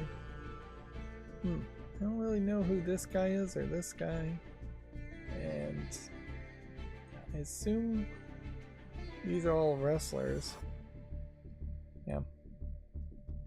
I don't think CM Punk is actually physically able to wrestle these days. Also, CM Punk may have been one of the people who got in trouble for assaulting people.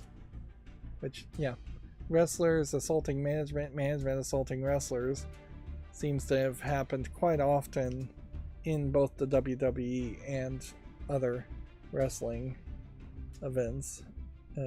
Wrestling federations, I guess is what you call them. There's nothing really in this season pass though that catches my attention, and I would think like this girl and this girl should just be on the default roster and not being added later. Yeah, several of these guys, if they are wrestling today, feel like they should be on the roster. Let's see if I recognize anything here. Post Malone is the rapper. I don't recognize any of these other names. I recognize Paul Heyman as a Superstar card. I recognize Diamond Dallas Page and Iron Sheik and Mr. Perfect and Lex Luger. Maybe even the Great Muta. I recognize the name.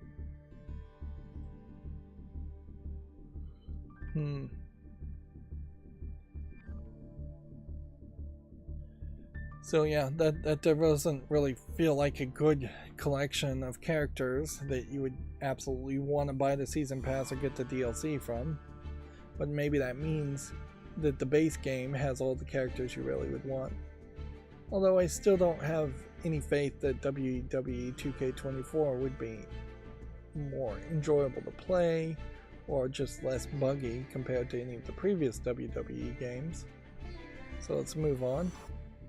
Arrowhead teases exciting Helldivers 2 plans after resolving server issues. Stardew Valley's long-awaited 1.6 update hits PC in March. Developers express uncertainty over Apple Arcade's future. Yeah, I wouldn't be surprised if Apple Arcade is going to shut down. We're seeing increasing numbers of Apple Arcade exclusives come to PC or being ported to other platforms. There's just no reason to have any faith that Apple would support games or care about games. Apple also, after spending, I think it's probably billions of dollars trying to develop a either electric car or an automatic driving car that would be an electric car, they've just abandoned that project and given up on it as far as the Apple car concept. Despite the fact that I imagine a lot of people probably would buy an Apple car. Let's move on. Let's see. Until Dawn Studio Supermassive is reportedly laying off 90 employees. These stories are going to be particularly old, but since we haven't gotten clips to work in a long time, it still makes sense to go through them. Tekken 8 hits 2 million sales in its first month. Baldur's Gate 3 exec condemns threats and toxicity over developers as they work on mod support. Final Fantasy music legend Nobuo Uematsu doesn't think he'll ever compose a whole game again.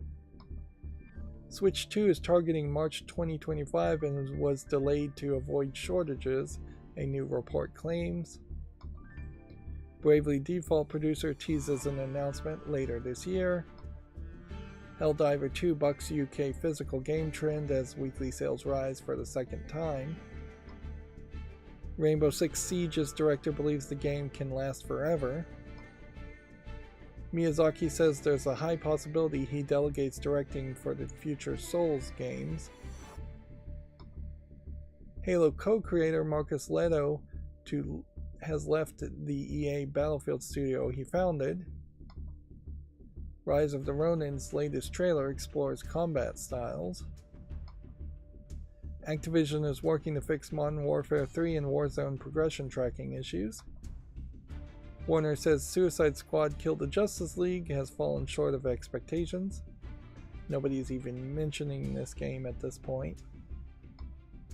Modern Warfare 3 tops US's January sales chart ahead of Tekken and Suicide Squad. Nightingale Studio says it's prioritizing an offline mode following fan feedback. And that is going to bring us to the Komatsu articles now, which we really don't have a ton of them. So, yeah, it still feels like we aren't really having a lot of announcements of new games, not a lot of press releases of new games. PlayStation Plus monthly games lineup for March 2024 announced. I'm not sure that there's anything super interesting here. You have Destiny 2, The Witch Queen, F1 2023, Sifu, and Hello Neighbor 2. And then the finals Sleek Bundle, or SO Sleek Bundle. Fantasy action RPG Vindictus Defying Fate announced for consoles and PC. Let's see what this looks like. It looks a little early. You know, this reminds me, there was this game where you were going to play as a troll that was announced a couple years ago. I don't think that game ever came out. Yeah. Yeah, I don't believe that game ever really came out. Or if it did, it didn't sell well. Maybe it did come out and it just didn't sell well. Unicorn Overlord Yosef's Guide to Combat trailer is available on Gematsu. The romance visual novel Arcania Alchemica is coming to the PS4 and Switch on June 27th in Japan. Let's see. It doesn't have a Steam link, but it was released on PC in December of 2022. I mispronounced that too. That's Arcania Alchemia. No C at the end. Hibiriki Enjoy Edition announced for Switch. That is a mouthful of a Japanese word.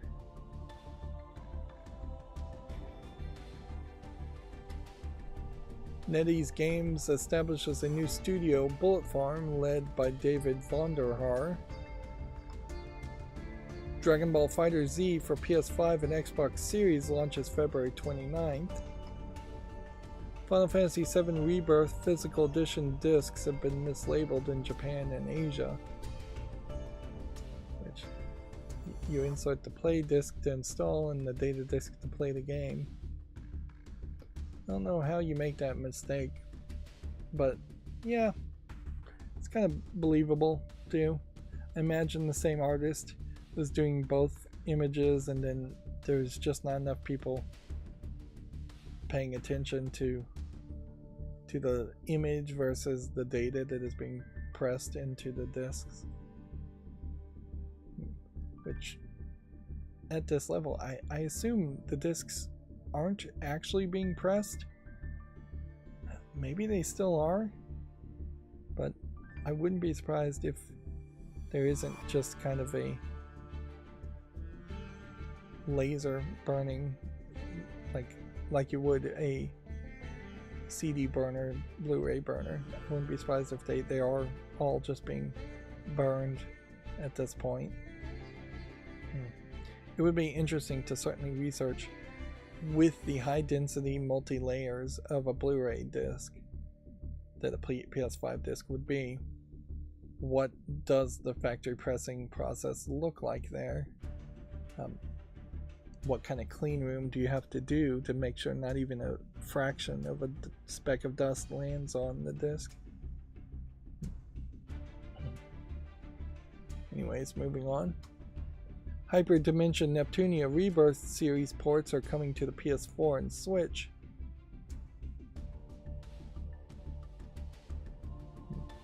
I'm pretty sure all of these games are already on Steam.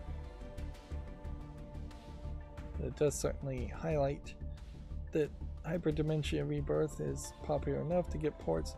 Also, it highlights how we're still continuing to see this trend in which if a game is a little bit less demanding, if it's a little bit more anime focused towards the Japanese market, they aren't really bothering to make PlayStation 5 versions of the games.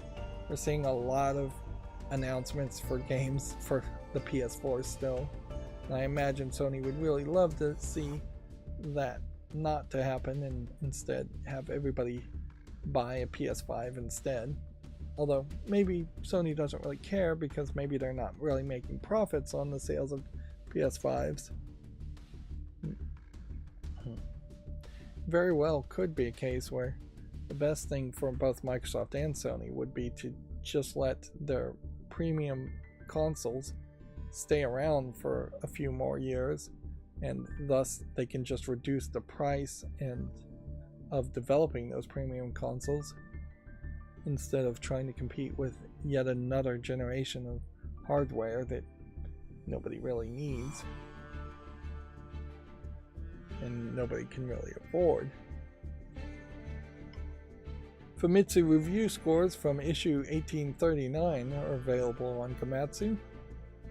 This gives Final Fantasy VII Rebirth a 38 out of 40, very high, although one person gave it an 8 out of 10, where 3 other people gave it a 10 out of 10.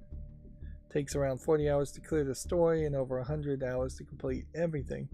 That is not too bad. Like, you still are tripling that potentially for the entire Final Fantasy series when everything is said and done, but breaking it up that way into 3 games, I definitely could see myself playing 40 to 80 hours in Final Fantasy VII Rebirth and not feeling like I was wasting too much time in a Japanese RPG. Helldivers not getting particularly great reviews at 30 out of 40, and then Unicorn Overlord getting higher reviews at 36 out of 40. Apparently Unicorn Overlord takes 40 to 50 hours to clear and over 100 hours to complete everything. I wonder if maybe Famitsu just says or over and over 100 hours by default. Maybe they're not actually reviewing the game past 100 hours, which that's fairly fair, I think, too. If your main goal is that you're trying to have 4 people review 3 or 4 games every week, asking them to spend more than 100 hours on 4 or 3 games would just be way too much time. That 40 hours a week really should be what it is, and so at minimum, if 4 people really played even the 40 hours to beat this game, then they would have been spending extra time playing Helldivers 2 and another week's worth of work in the same week. Yeah, playing Unicorn Overlord. I don't know if that really is the way it goes, though. I wouldn't be surprised if there's one person assigned to actually play the game, and then they submit some kind of report, and from that report, everybody then votes. That would probably make more sense. Giant Bomb's Bombcast used to be a lot like that too, where one person would talk about a game and then everybody else around the table really hadn't played the game at all, and so, but then there wasn't really a voting scoring system attached to that. It was just a bunch of people sitting around the table making a podcast, talking to each other.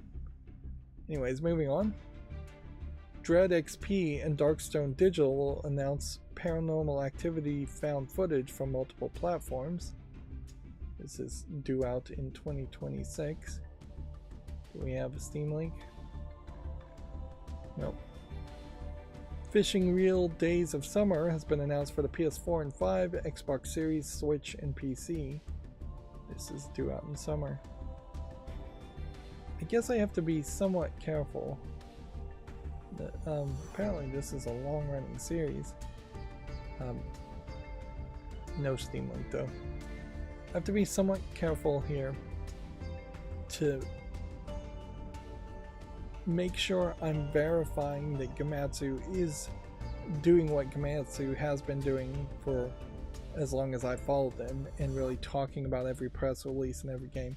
If at some point Gamatsu started to get a little lazy and started to talk about fewer and fewer games, I would have a hard time catching that. I could easily overlook it. But it does seem a little weird that there's only 3 more Gamatsu articles, and I've maybe opened one link to one announced game so far. We are seeing other announcements, but nothing has a Steam page. Shin Megami Tensei V Vengeance pre-orders are now available. That would be actually Shin Megami Tensei 5. I definitely saw some posts and complaints that Shin Megami Tensei 5, the original version, was an unpolished game and it had a boring story, and now they are releasing this Vengeance game that is going to add a new story path that is hopefully going to be more interesting and fix some bugs. So effectively, the people who bought the game originally feel like they've been tricked into being beta testers for a actual bug complete edition. I won't call it a bug-free edition. But yeah, it does seem very weird to so quickly come out with a new version of the same game. But I think Atlus has done that with the Persona series too, and it does seem to be a uniquely Atlus gimmick that is not seemingly that popular and is not very moral, I think would be the argument. These are all rated M for mature games, so I'm trying to look at the cover and see if there's maybe some censorship happening here of like the PlayStation version versus the Xbox version versus the Switch version. Doesn't really seem like it. It seems like the Switch version is just the cropped version here, and seems like maybe the Xbox version is zoomed in by maybe 5% or so. But the amount of skin of these different spun around twisted characters still seems to be about the same. So yeah, I think I'd have to look really hard, see if there actually is much visual difference that couldn't just be attributed to squeezing in logos and putting in top banners. PlayStation 5 still has a pretty poor system here with a top banner like that. They're all pretty poor systems at this point, where it feels like this and all of this stuff should go away. And I guess you do often have reversible covers that do get rid of the names and a lot of the labeling. ESRB kind of requires the rating to be on the front page when it probably should just be on the back. But then Nintendo, PlayStation, and the Xbox all putting their labels at the top. And if anything, I guess PlayStation 5 makes it easier to crop by just having a top banner, but you're losing a lot of square footage for what is just dead space at that point. Empty space, negative space.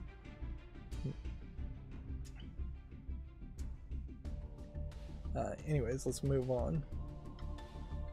F1 24 announced for the PS4, 5, Xbox One Series, and PC.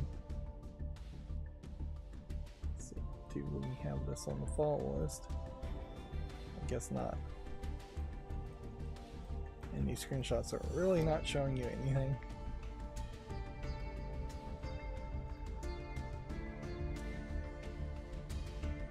B Project Ryusei Fantasia is coming to the West for Switch and PC. I assume this is an otome visual novel, looking at all the anime boys here. It's boys idol group.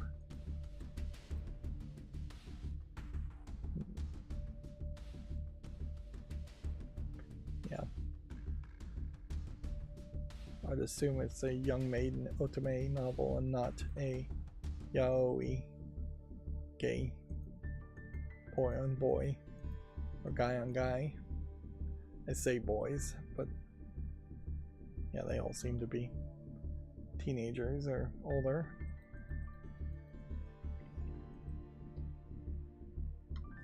And see, that's just in the Gamatsu, and I usually expect a lot more articles and tabs from Gamatsu than that.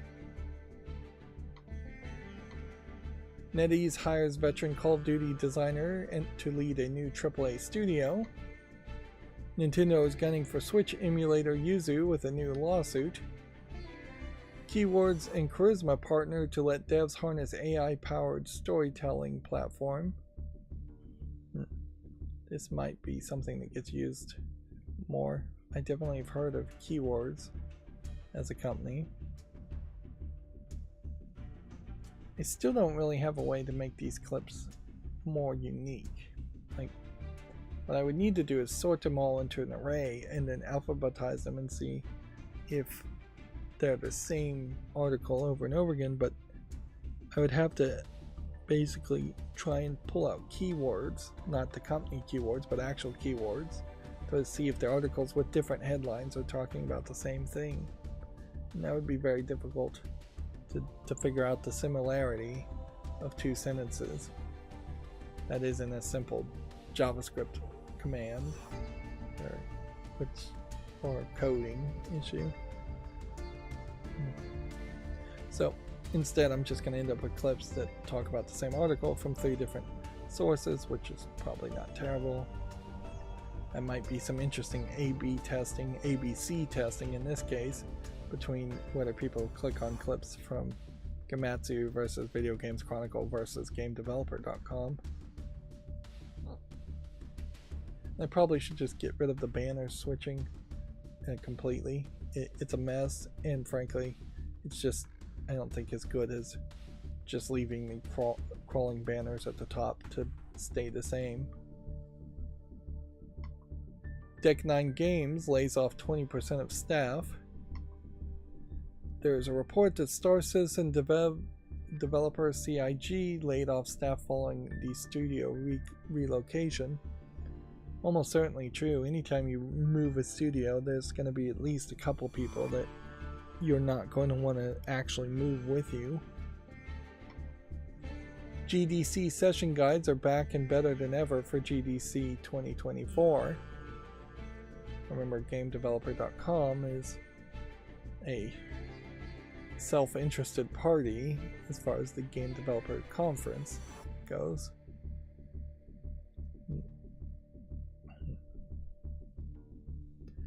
I think one of the things about GDC that probably should be addressed is that they should probably put more of their presentations on YouTube like weeks later after the event happens, and then that way the public would be just more encouraged to watch them. And then maybe they do that and I just don't know because I don't follow whatever YouTube page they might have, but they don't promote those videos on GameDeveloper.com either, so it seems like people go to these presentations, have these kinds of meetings that are going to feel a little secret to anybody not there, anybody who's not a game developer or anybody who just can't afford or chose for some other reason not to go to GameDeveloper.com. And yeah, if they're saying something good, it should just be made available to the public like TED Talks are. If they're saying something crazy, like they're just spouting a whole bunch of SJW nonsense, well, they should probably put that out publicly anyways and just see how the public responds to that. But yeah, there probably is some politics in some of these speeches that people would not agree with. But whatever, put it on YouTube, turn off the comments if that's how it has to be or how you would want it to be. Anyways, let's move on. Balatro made at 1 million within hours of release. Fire Sprite's Twisted Metal game among the cancelled PlayStation projects. PlayStation is shutting down the London studio amid mass layoffs. Sony is reevaluating PlayStation studios and cutting 900 jobs. Stardew Valley thriving more than ever after topping 30 million sales. Stardew Valley really succeeding to take the Harvest Moon concept and have an audience that stays around. I would say Stardew Valley probably is in the same breath, can be mentioned in the same breath as something like Minecraft, in that it's just a game that would never truly go away no matter what happened. Unity says laying off 25% of the staff was about reigniting revenue growth. Ubisoft and Keywords failed to credit Skull and Bones translators. Apple Arcade devs allege the smell of death amid payout reductions and canceled projects. Just looking at the screenshots of these games they've picked, these all look nondescript and boring. Like, the most I could say is I can see that this is a dress-up game for kids. And this is probably a tower defense game. This might be a tower defense game too. Couldn't really tell you what that is or what that is. Or what that is. It's probably a stealth game if I was to guess.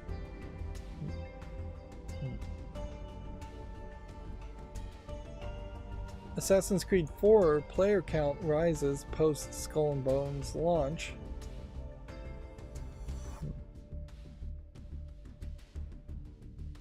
Let's see. So yeah, it went up to 3,600 concurrent players, and then its peak had died in 2020 at around 1,000 players.